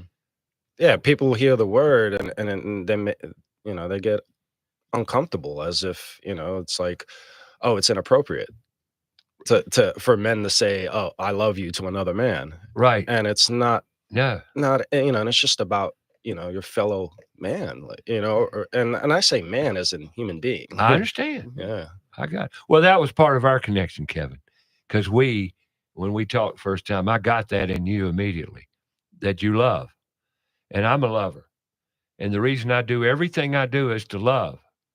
And it might not sound like it sometimes, but that's the tough love. Mm-hmm. Matter of fact, I told Jaquan, I said, I'm going to yell at you. He says, yep, you need to.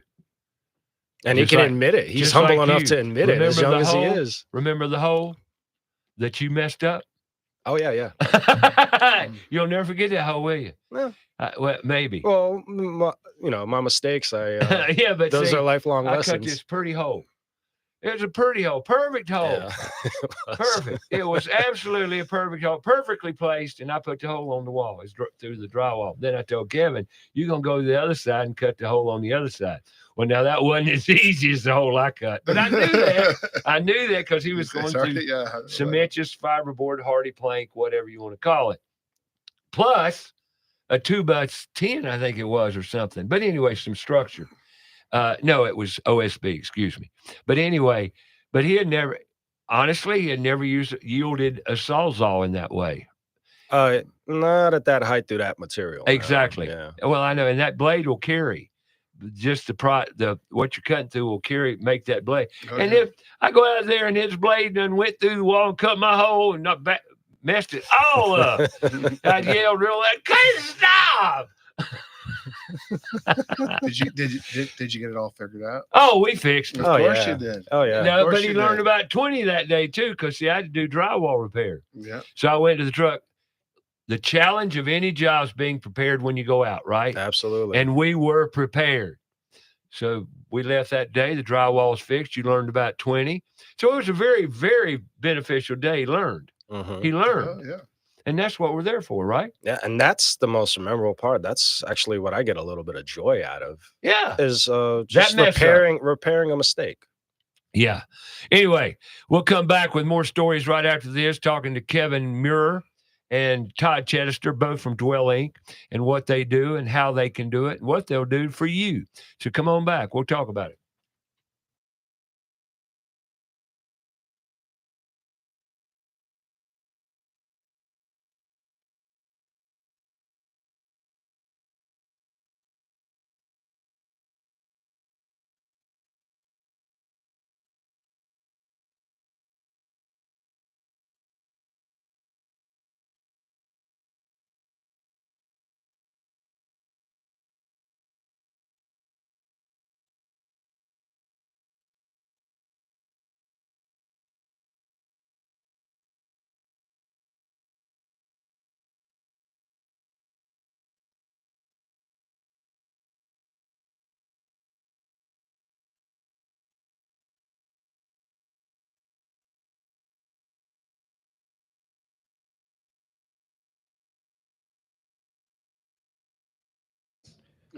What it was like in here.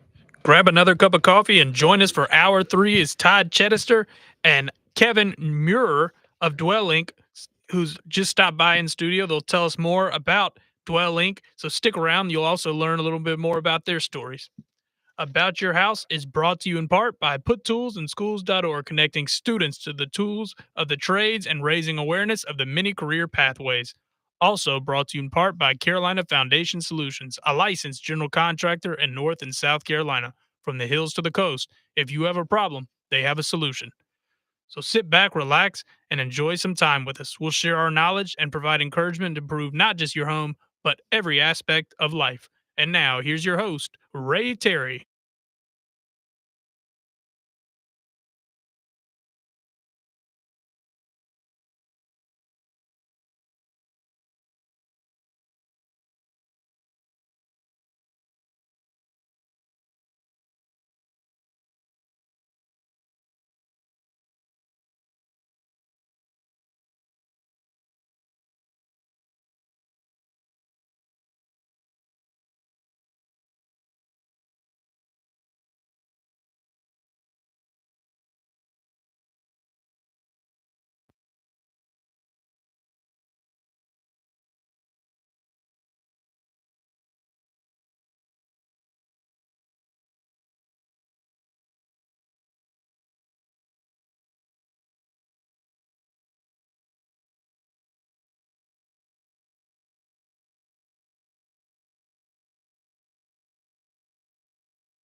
All right, welcome back. Kevin Meurer and Todd Chitester, both from Dwelling, talking about, well, passion, love for what you do.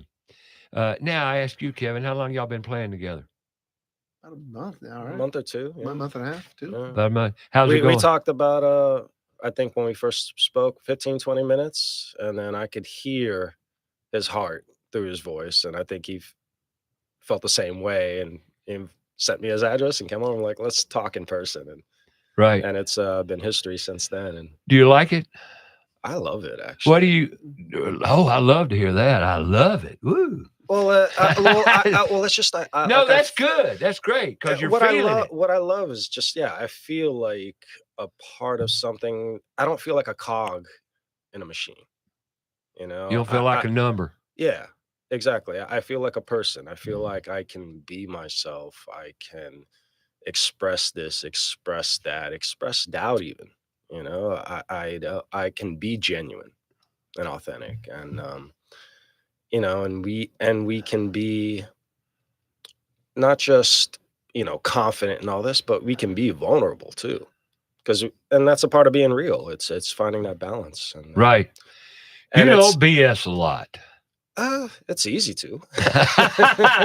Yeah, because you're a man. That's what we do well. Yeah.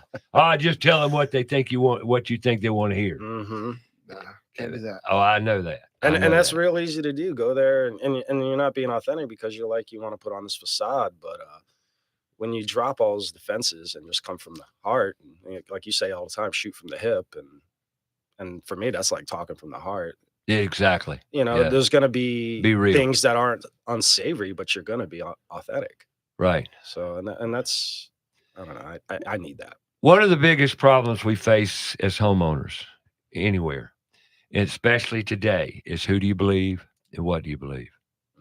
Because there's a lot of lying going on out there. I'm not reflecting to you guys at all, but I'm saying this is somewhat of a savior from that big rat race that's out there. That you have companies that are literally marketing machines. Yes. They're marketing machines. They're coming out there to get what they can get from your back pocket. I hate saying that, but unfortunately, this isn't me talking again. Do your research. Mike Rowe, I listened to probably 4 hours of Mike Rowe this week, along with some other guests in the industry and what have you, just kind of catching up. Things I thought I knew, and sure enough, it's right where I thought it was. And, we're just living in a time where they're teaching kids how to sell, technicians how to sell, not how to be a better technician, but how to sell better. Yeah. To add to the bottom line. Look, once again, I realize we're in business to make money, but not take money. Now, I've had a lot of argument, and I have angered a lot of people, business owners, by talking and speaking the way I do about this. But that's just the breaks. Get over it, because as long as you rip off people. When you go out and put a capacitor in, and you charge them $500 to put a capacitor in a AC unit, that's just highway robbery. Yeah, agreed. But it's going on every day. It's bad. I think that's what we try to help, right? Well, that's the whole concept behind Dwelink and what they do. It's almost like your own private consultant. It is, and it's hard because you do have to make money, and we've struggled to make money for this reason. We want to be fair for the homeowner, and we need to charge the right price. And when you're doing managed services, we're negotiating a discount here, and it's a challenge. It is, but like the things that make me the most happy are when a homeowner calls and says, "Do you know an electrician?" And we're like, "Well, what's the problem?" And like, there's a GFI behind your thing in the kitchen. Hit that button, and like, we just saved you $200. You don't have to call an electrician. Right. We don't have to bring an electrician out. We enabled you to push a button where we knew where it was, because we knew where it was in your house, to do that. Or when the disposer doesn't work, not disposer, when the dishwasher doesn't work, you say, "Is your switch on?" Yep. And But we had "What an switch?" HVAC. One of the big brand HVAC companies was the servicing HVAC company for one of our members, and they're like, "You need a $17,000 replacement," and he's like, it just didn't jive with him. He did in corporate real estate, so he knows everything about this stuff, but the residential side of it, we brought 2 people out, did the tests. It was a $350 fix. That furnace is going to be fine. And it wasn't because Dwelink said it. It's because we brought people out that we trust, right, that are aligned like us. Like I believe fully at Dwelink. If you care about the outcome as much, like for that homeowner, when it comes time to actually need to replace the HVAC, the HVAC they're going to come to you. When you say to them, you know what, the motor's broken, now we have to fix it. We can't do another year with it. Like it's an informed decision. Or you can say, I think it's this way. Like when we get in the wall, it might be something different. Right. And the conversation becomes one of trust, of like, let's solve the problem together. And it doesn't happen day one with members, and it does take time. It's a relationship. And money, like people don't like to spend money on the maintenance of their home. They don't like to do, they don't mind building, like putting a new bathroom in. They don't mind, but like cleaning trees up costs a lot of money, protects the house from getting fallen, but they don't. Cleaning your gutters, checking your foundation. They don't want to do the maintenance. Let's stop a minute on gutters. We've used that word 3 or 4 times in the show already. Last Saturday, my buddy Andrew Cole was in the house talking about Song Dog wildlife management. And the number one concern, one of the largest things he talked about is gutters. It's where all the food is. It's where food is. It's where the rodents go. It's where the bugs go. Like if you, I tell you this, if half the people, if you had a video of the cockroaches in your gutters, you would clean your gutters regularly. Well, and most of your Smoky Brown's roaches come off trees anyway. Yep. And through the foliage and leaves and touching your roof, you want to clean all the limbs away from your roof. And right now is a good time, by the way. If you hadn't done that yet, let's just talk about trees, okay? Right now, you still got leaves. You still got foliage on your trees. Are they touching your house? Right now is a good time to make that judgment, make that call before leaves start to fall. Because all those leaves, have you ever thought about pruning your trees? Well, you need to if they're touching your house. I had an ant problem for years and years and cleaned up some trees. No more ants. Imagine that.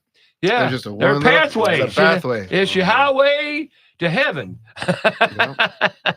Your house. But gutters, same way. The trees, I get it. In Charlotte, you got to be Charlotte right now. Trees, like if you're a tree guy in Charlotte, it's the canopy. It's a tree city.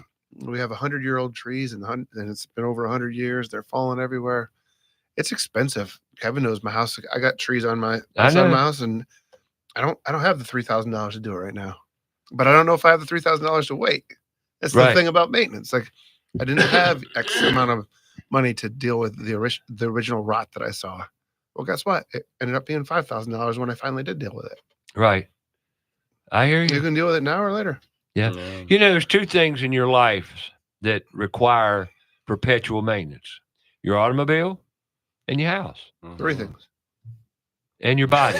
Okay. That's first good thing. Yeah. Your body, health, and wellness is top priority.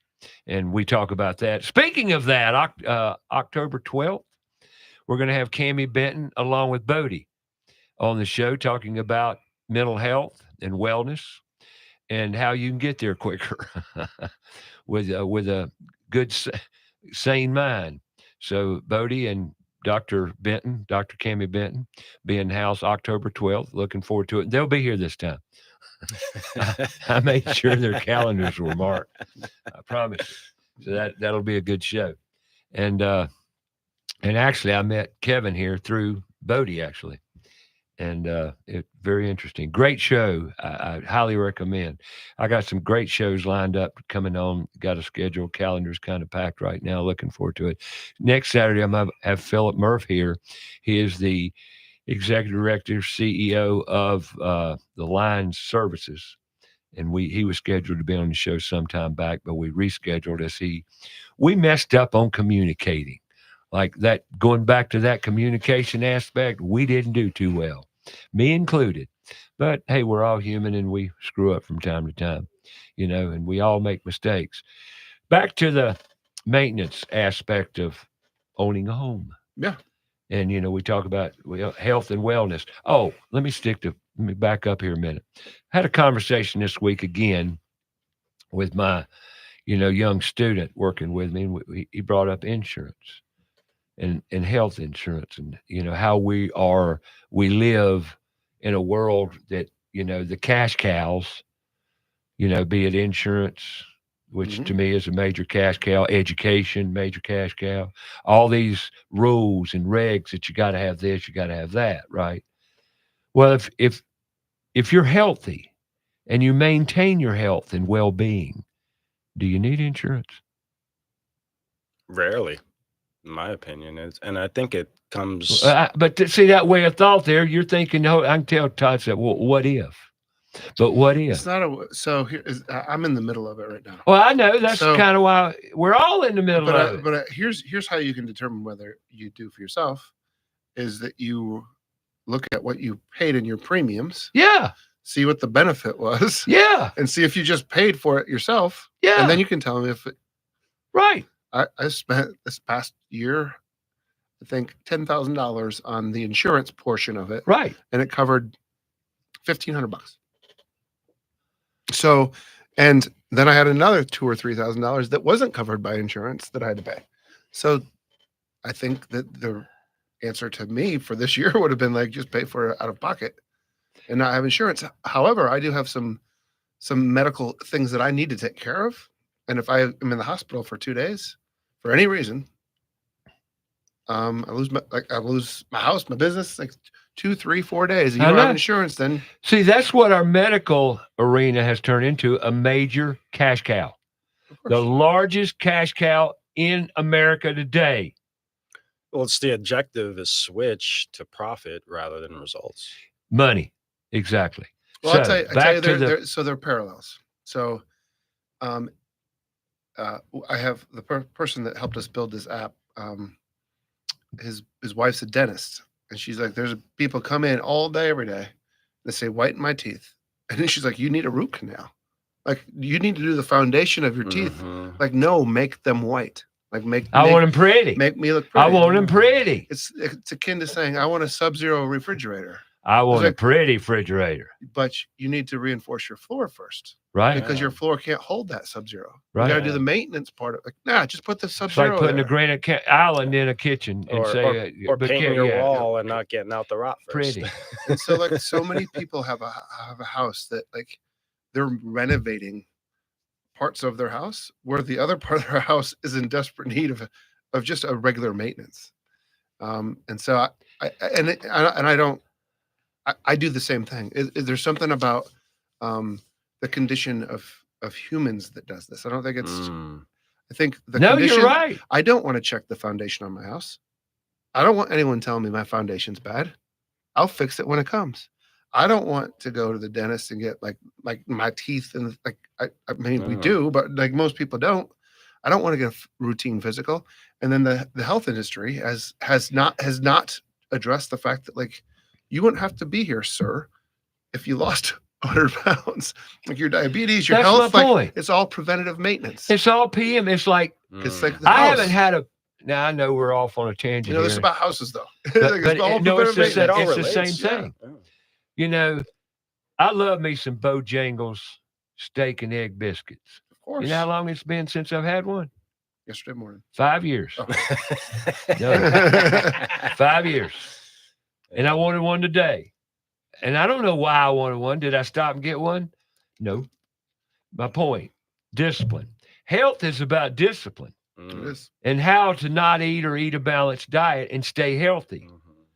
I work hard at staying healthy because with my health, I can be here every week.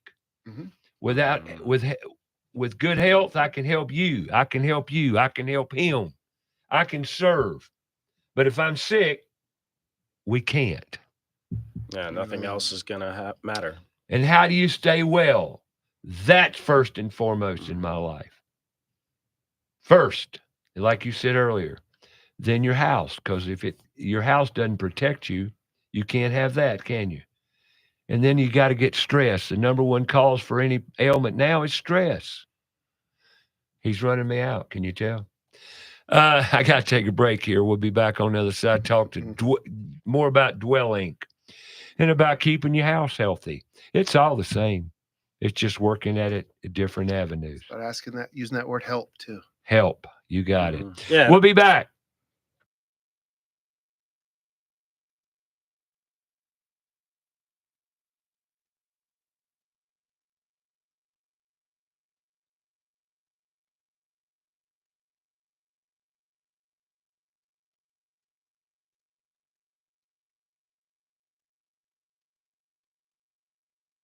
Out more about the show? Go to our Facebook page, About Your House Radio. We'll be right back after a word from our sponsor.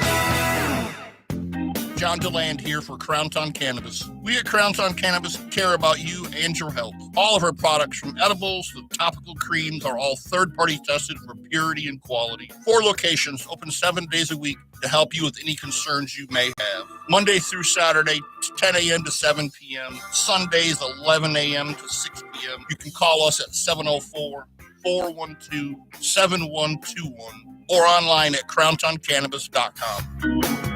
Hi, Roddy Player here with Queen City Audio, Video, and Appliances. Do you ever wonder how a local, family-owned business can compete with the big box national chain stores? It's simple. As part of North America's largest buying group, we have over $15 billion in buying power. We buy products at great prices from more manufacturers than any chain store, period, and we pass those savings on to you. So buy local and save more at Queen City, where you'll always find the right product, right price, and real answers guaranteed. Carolina Foundation Solutions is a family-owned and operated company and a licensed general contractor in North and South Carolina, providing foundation solutions from the mountains to the sandy shores of the coast. At Carolina Foundation Solutions, our objective is to help educate, offer guidance, and provide assistance. With over 200 years of combined experience, our family of experts are ready to help protect and repair your largest investments. If you have a problem, we have a solution. Call 877-883-4626 or online, carolinafoundationsolutions.com. The professionals at Kilo Exterminating Company have over 70 years of experience in pest control. Throughout the years, they always pride themselves on maintaining the highest standard of quality and customer service, with every technician being state certified. And moisture readings are standard with every inspection. Their top priority is ensuring your home is free from pests such as ants, mosquitoes, termites, and any other pests wreaking havoc on your home. That's Kilo Exterminating at 704-333-9855 or online, kilo.biz. That's 704-333-9855. Have a comment or question for the show? Call us 704-227-8986. That's 704-227-8986. Now, back to the show.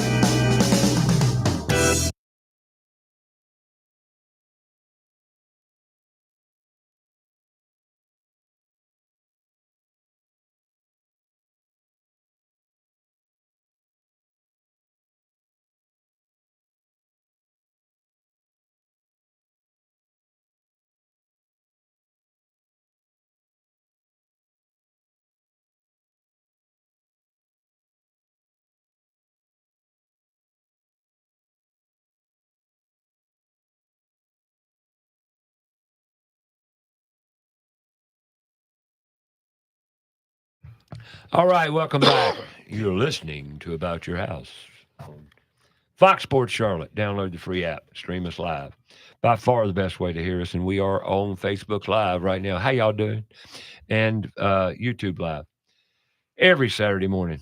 Tune in. Turn on. I'll talk about that in a minute. I wanted to bring something up. I'll do it in the next break. We're talking to Dwelink. And let's get back on track to houses. Since you've been doing this, is there any one issue that pops up all the time with homes? I'm just curious. Other than gutters, gutters is the biggest one. Gutters because it connects to the pest control, it connects to the rodent control, it connects to water foundation, damage, foundation, and runoff, and so that has to get right. There's so much. ABS Insulating. ABS Insulating, one of our sponsors, has a whole gutter division. Mm-hmm. And they will come out, clean your gutter, adjust your gutters, put new gutters on, put your gutter protection system on, whatever you need around gutters, ABS Insulating can handle it. And they're a great company. And they've got great people working with gutters in that division. And it doesn't cost you an arm and a leg. Gutters aren't that expensive to maintain and take care of. They're a lot less expensive than your plumbing, than your electrical, than your HVAC. And they can be very costly if you don't. They can add more costs than all the others put together. With foundation issues, and yes, for sure. So we get consistently, the gutter is the biggest thing, a general clean. I think the routine maintenance of things is something that's lost on people. Like if you routinely do your irrigation and you have a kind of a rigor by which you look at it in the spring and you look at it in the fall and you winterize it in the winter. Like if you have a rigor, if you have the people coming out for your gutters every December 15th, which most people don't have that. Andrew Cole said in Charlotte you need to do it twice a year minimum. Oh, twice a year. I would do it after the pollen season too. Yeah, and he said maybe 3 times for some people, just depending on where the house is. Trees are.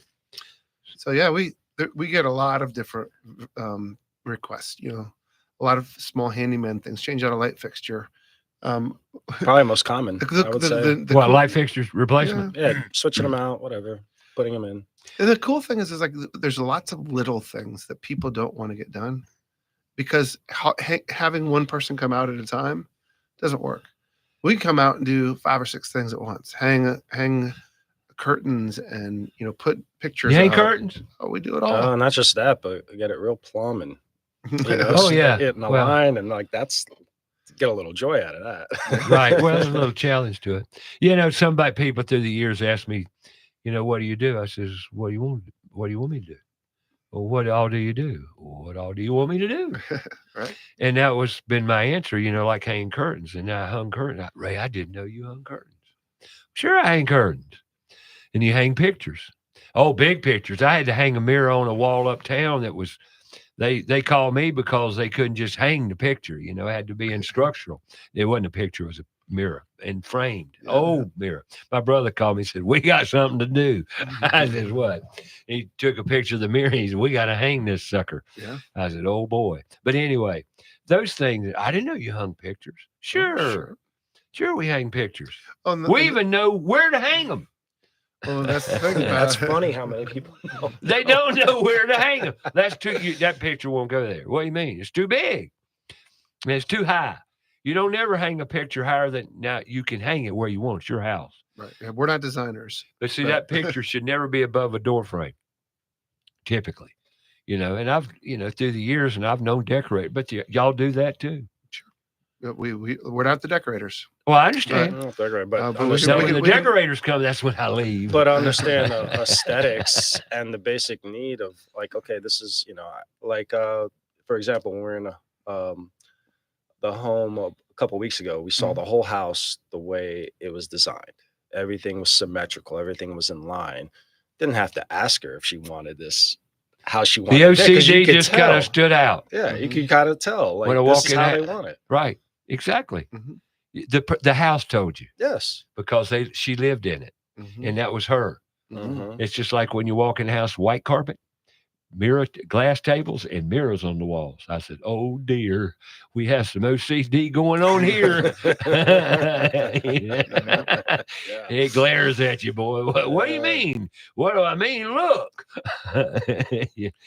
It's crazy. But houses do reflect a lot of that personality. Sure. Absolutely. Don't they? Some of it doesn't. Sometimes you meet someone and their house doesn't make any sense. Like that's not. It doesn't make any sense. Right. But sometimes it's like completely aligned to your character. Right. Well, a lot of times it is. Sure. Especially with the OCD people. Yeah, and you can kind of see, and that's okay. where they're at mentally too by how organized their environment is. Just like a Shaolin master would be, or a Zen master. Their room is simple, clean, immaculate, and clear. Just right. Like they try to reflect in their mind, and right. And you see that in a lot of people play out, and you can see when someone's in disarray. So you're loving your job? Yes, I am.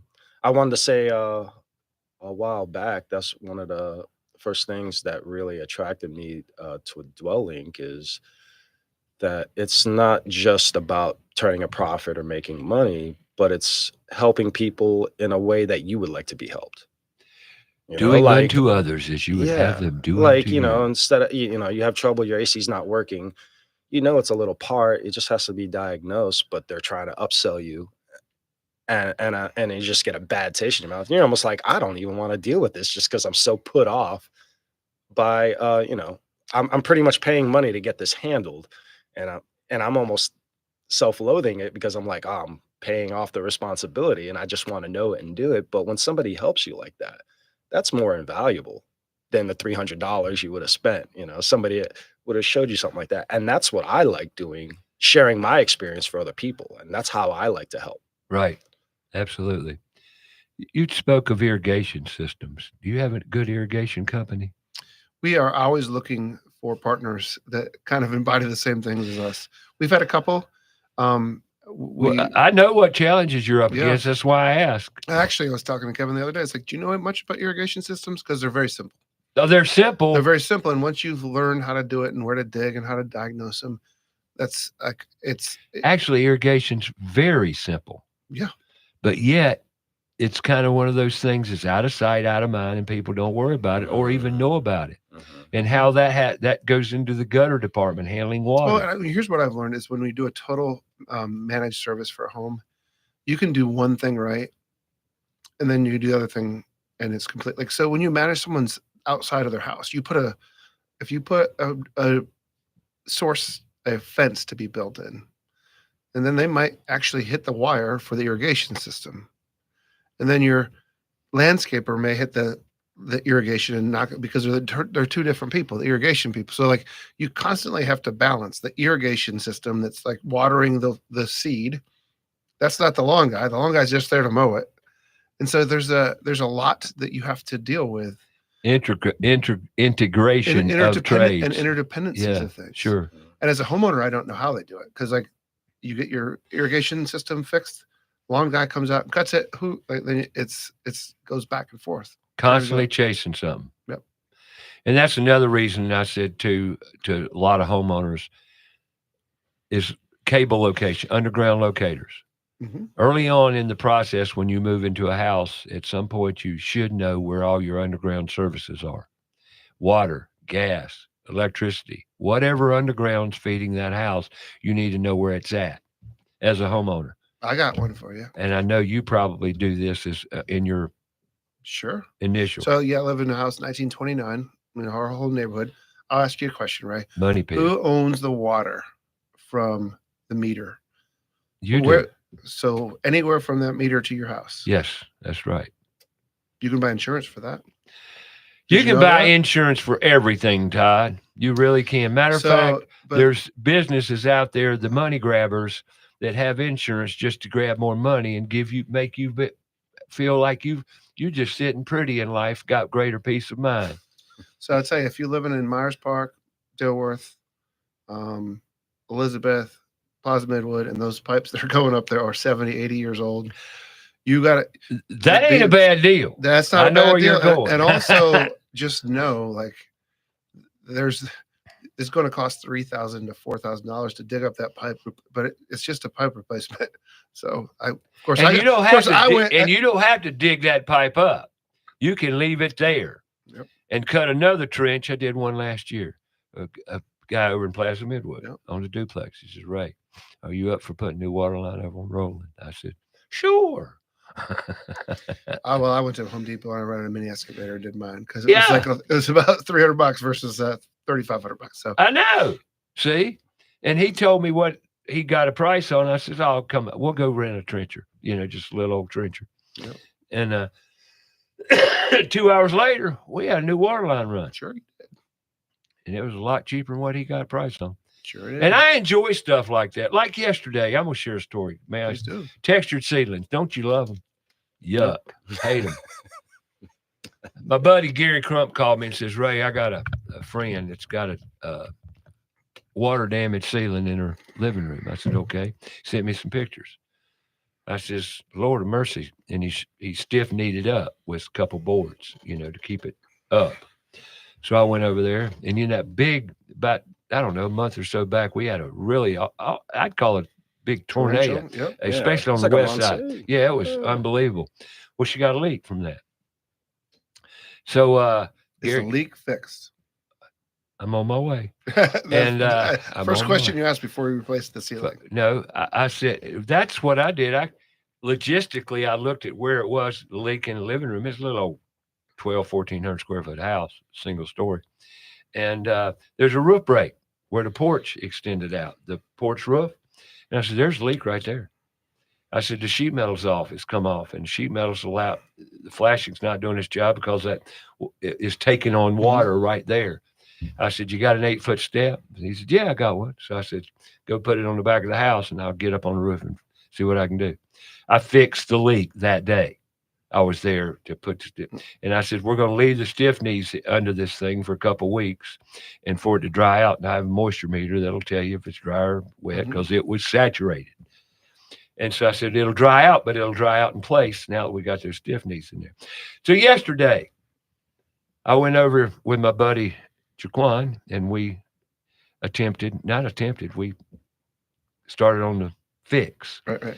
Well, we know the leak was fixed because we've had 3 or 4 big heavy rains since. And I took my moisture meter, checked the ceiling, dry as a bone. I mean, it didn't even show any water, any moisture. So I started screwing the drywall back to the joist, getting everything lined up, scraped the texture off in my designated places, patched the drywall with 3 coats. Then I got my hopper gun, texture, mixed some texture, masked the area off, textured that ceiling, got it done. And now, how much would something like all that cost? They didn't call a roofer, to your point. They didn't have to call a roofer. They didn't have to call anybody. And some people come out there and try to sell you taking that drywall down, which is a complete, utter mess, because all that blown-in insulation in your attic will be in your living room. But we didn't have to do that. Yep. But I would also say that's expensive fix. If someone drives out there, fix the roof, does that, like, you should spend money for that. Like, but that was, you should have is, the peace of mind that it's fixed, that the mold's going to be gone, that the ceiling is. Well, the mold's gone when the water's gone. And from my experience, it's not done in one trip. It's not, I have to come. Like well, you I said, did too. Yeah, like you said, but you had to come back and wait for it to dry. I had to wait for it to dry. Then I came back and we did that. And I'm so proud of myself because it looked damn good. I bet, yeah. Man, when I finished texturing, I said, look at that, look. Yeah, it looks great. But to get that, to get the knowledge, the experience, and all of that, what's that worth? My point is, how do we teach that? How do we teach what to do, how to do, and get to where we need to be? We're not teaching that.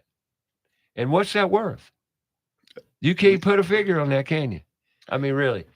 Now, I did all that work, and, I know I did it very cheaply, but I did it because, one, I wanted to. Yep. And it was a teaching element, but I charged that lady $300. Wow, that's a deal. You damn right it's a deal. That's a hell of a deal. That gum, I mean, but the point is, it's done right. And she didn't have to take the ceiling down, make a mess, because that would have been, I didn't want to. It would have been more inconvenience for her to move all the furniture, horrible. clean, not live in it, Horrible. time in between. Yeah. That knowledge is powerful. It is. And that's what we're out to achieve and what we do as service companies.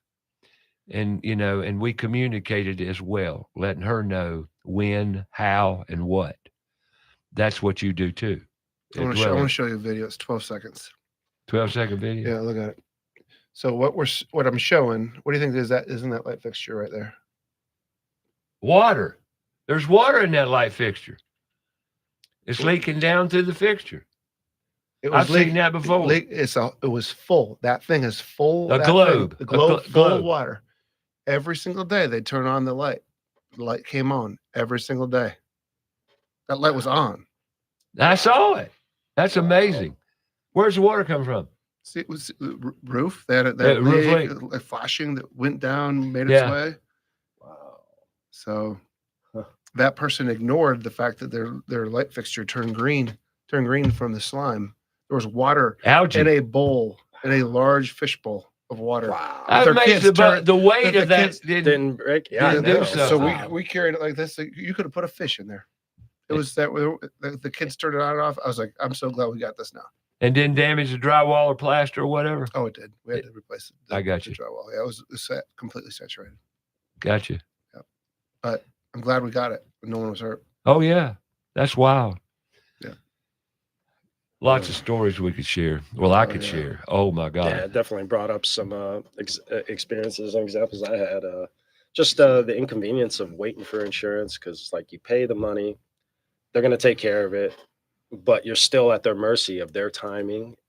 And the homeowner has to wait on their convenience. And when they come around, and it's just like, you're paying all this, you're shrugging off those responsibilities just because you don't know this little aspect, but you're giving up so much of your power, so much of your possibility, where it's like, if you did have someone that come in, like how you did for them, save them $3,000, and it's way more convenient, way more peace of mind, something they could trust. And then especially where you show the homeowner how to do it themselves, right? And you teach them that, and you give them the power.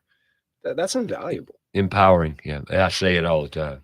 That's what I want to give to kids. Yeah, it's what I want to give to you, Kevin. Yeah, I agree. Wanted you to feel that's what I want to do. And you're to feeling others. it. Yeah, and now he's feeling it. Yeah, that's what I want to do for others. Like I love when people ask me for car advice or home advice, whatever. And it's something that I've come across and experienced, and I can save them a bunch of money. And it's not about the money; it's just about helping that they people. can take it on themselves then and deal with the situation and carry it with them. And that's what we that's what we do on this show every Saturday, is try to give listeners just the fearless attitude. Yes, even if you don't know. Even if you don't know, go try it. Yep. Go buy a tool. Don't buy the most expensive. No. I told Kevin, he didn't have no tools to speak of. I said, don't go out here and try to buy all new DeWalts and all this. Well, that's what I need. Yeah, you do. But nobody needs to start there necessarily. Especially homeowners. They got a Harbor Freight store, 3 of them in this area somewhere, I think. And I know of 2.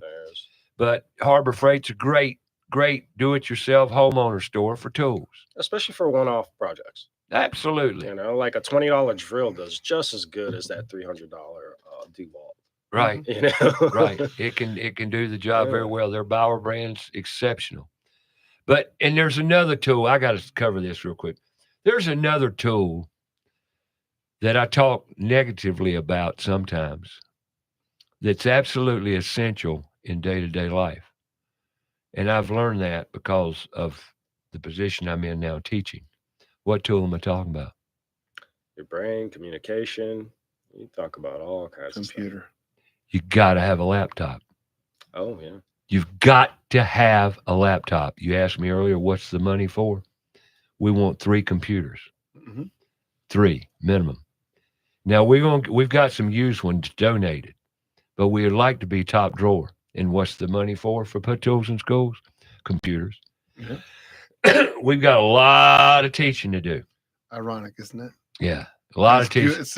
It's the beauty of the irony. You need it. You need the computer. And my dad, who was a woodshop teacher that had to go teach, it all comes full circle. It all works together. Right. It's like Kevin. Kevin was over at the shop, over at Toolbox, putting our marketplace stuff in. Well, and he's using my computer. I can't use it. Of course you can. No, I can't. No. You'll learn. No, I we'll won't. Teach you. He'll get his own damn computer. He can do it. But that's okay. That's the point. Yeah. That we need it. And we talked about it, you and I, how you need, everyone has got to have some technology. And like Jaquan, he uses his cell phone for everything. But there again, it's hard to coexist in the culture we live today without technology. Not hard, impossible. Impossible. Damn near. I talked to a guy yesterday at the tire store. He said, man, I want to get off the grid so bad I can't stand it.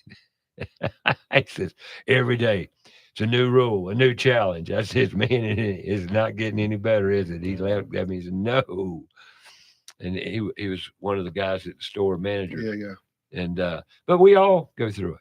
It's like we pay for convenience, but then we save time, we save this, we save effort, but then it's like we lose control on it and self-authority to take care of things. Right. You're dependent on something else now. Now, how can Dwelink help you in your home? Come back, we'll wrap it up and tell you all about it.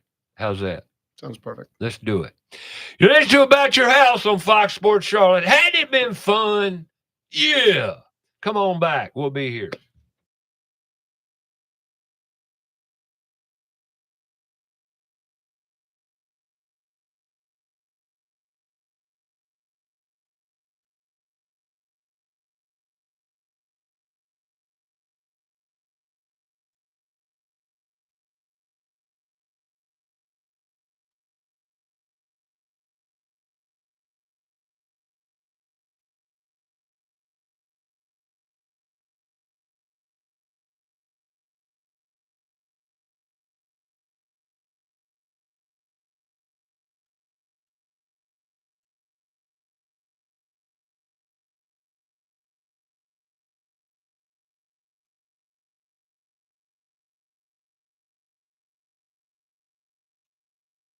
Find out more about the show? Go to our Facebook page, About Your House Radio.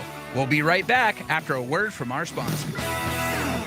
Owens Chimney Systems is known for all professional chimney services since 1989, including chimney cleaning, recommended annually, chimney evaluations and inspections, any and all chimney repairs and restorations, gas fireplace and gas fire log service, furnace cleaning, cleaning out one of the most overlooked appliances in the home. Get it done right the first time. That's Owens Chimney Systems at 704-554-9595. Or you can visit us online at owenschimneysystems.com. Go outside and take a look at your home. Are the gutters doing their job? The number one enemy to your home is water. Most homes are built with small, inadequate gutters and small downspouts. ABS Insulating has a division of the company that does nothing but gutter services. All gutter services: cleaning, maintaining, repair, new downspouts, replacement, and new gutters with many types available. They're a leader when it comes to gutter protection.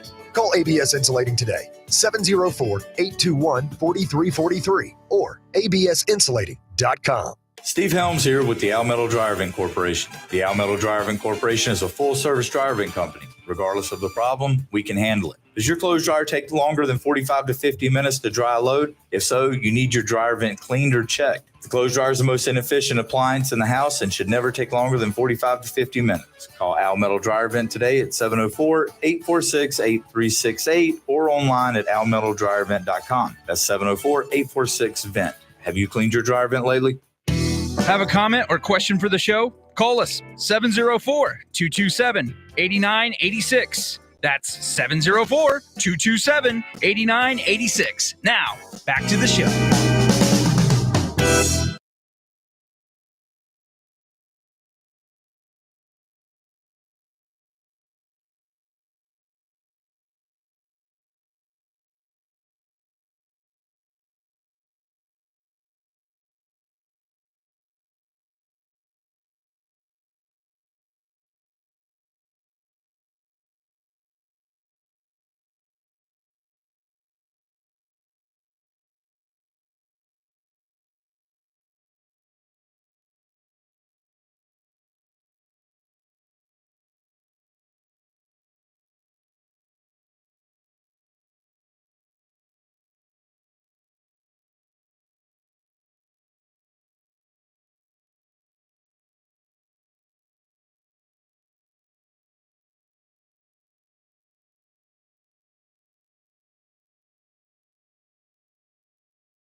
All right, welcome back.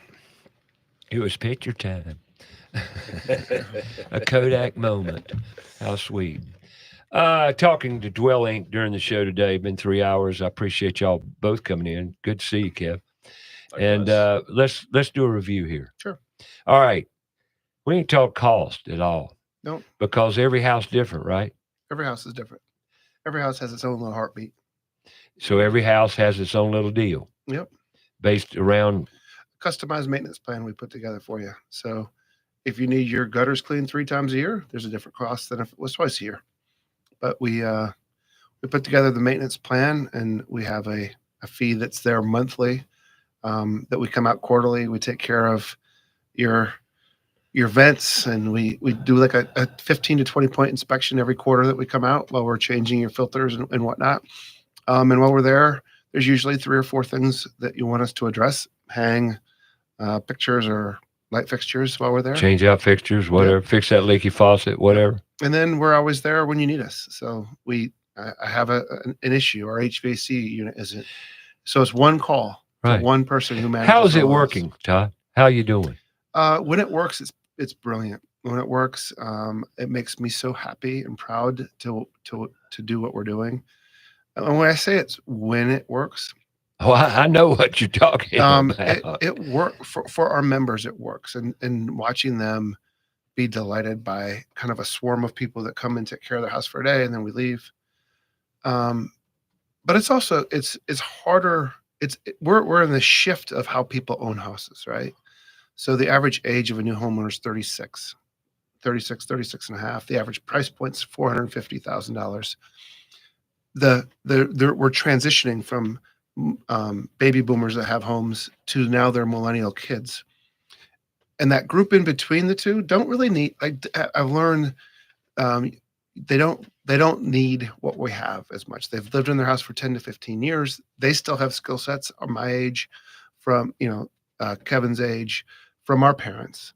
It's that group that's 45 below that still have struggled to figure out the things. It's new people to Charlotte. So you may have had an infrastructure in Chicago, but when you move to Charlotte, you don't have the infrastructure that's in place.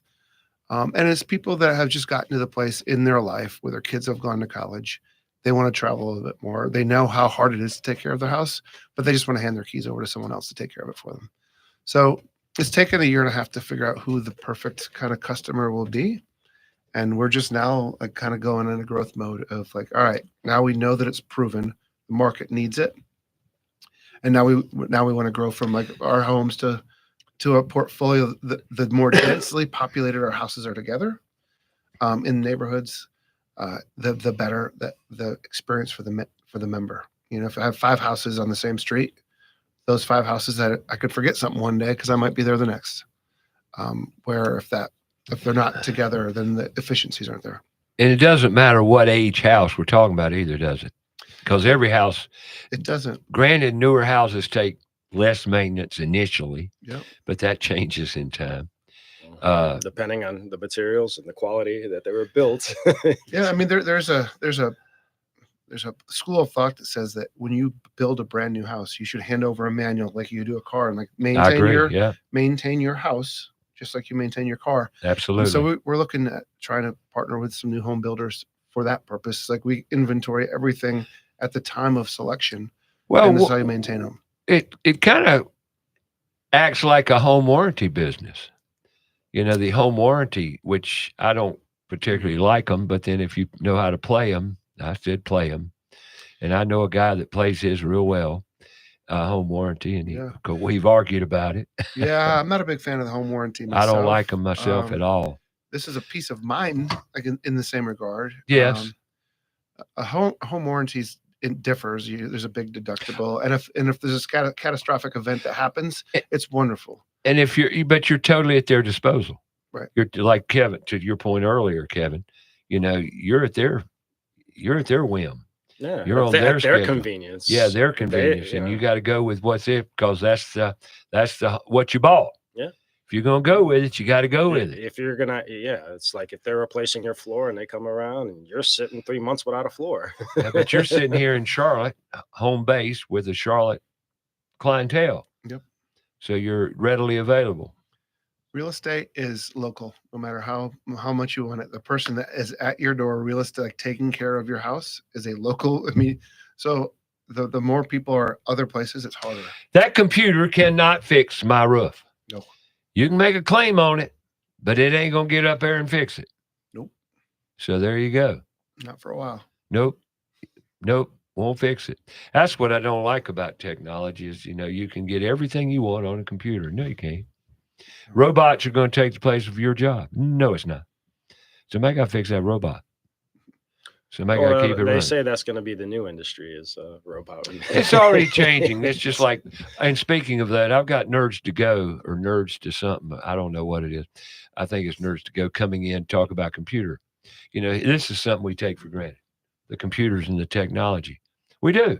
It's just like a car. If you don't take care of it, it will go berserk on you eventually. And that's a bad day. Yeah. Just like your car, going out to crank it, don't crank. Oh God, what is wrong now? Mhm. And you got to either call a rollback, your mechanic, or something. Same in a house. So you're that person about a house. Yep. Dwelink. And how'd you come up with that name? Quite honestly, a friend I shared the idea with, and the next morning he said, "Here's your name of your company," and I was like, "All right, that's the name of it." I was like, "It's not a company until we do something with it." So I didn't spend more than 3 minutes. It's a combination of a dwelling and Dwelling, yeah. linking things together. So Sure.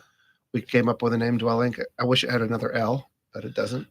So we'll buy the extra L if it ever matters. But Dwelink is the name. It's like linking people about their house. So Well, I appreciate you coming in today, Todd. It's Thanks. always interesting. Great conversation, no doubt. I appreciate you. I appreciate you connected me with Kevin. I appreciate You need more Kevins, though, don't we you? do. And here's and I'll probably end with this. We're in this really fascinating phase of there's so many people out there that need help with their home, and they don't know where to go to. And I have access through you, and She Built the City, and lots of people that are, Keith Olson and other people that are educating and providing a knowledgeable workforce. And so if we can marry the two, which is I need help and I have someone that will do the work, Right. and that's what we're trying to do, and to do that as frictionless as possible. That's what we're trying to do. And I'm going to end with this. In current time, right now, to get experienced people out in the field is dang near impossible when I say experienced. So what do we have to do? We have to start teaching in the field. Now, and this apprenticeship, internship, call it what you want, but to me, it's training. It's training young students, kids, all colors, all genders, everyone, to learn how to use their hands and mind and do critical thinking. And unfortunately, it's going to take a while because we're at ground zero. We're on the gauge of intelligence or stupidity or ignorance. We've got a lot of ignorant people out there. I was nice that time. Ignorance is not stupidity. Ignorance is not knowing. Yes. And they do not know. How do we change it? We teach. We do it. And we've got to do it, or through our private industry sectors, or it won't happen because the education system's not doing their job. Totally. It's changing. There are a lot of initiatives going on. God bless you. But we need to change it. And to me, it's not about a labor shortage. It's about mental health, happiness, purpose, serving, purpose. And that's, to me, what it's all about. For sure. Because that's what life's really all about. If you're not happy, why? Why? Because you're chasing and you're stressed and you don't have purpose, typically. Now, I spoke very generically then, but it's true. I don't care who you are or where you're at. That's just the way life is. So what do? We just work harder, change lives, make people happy.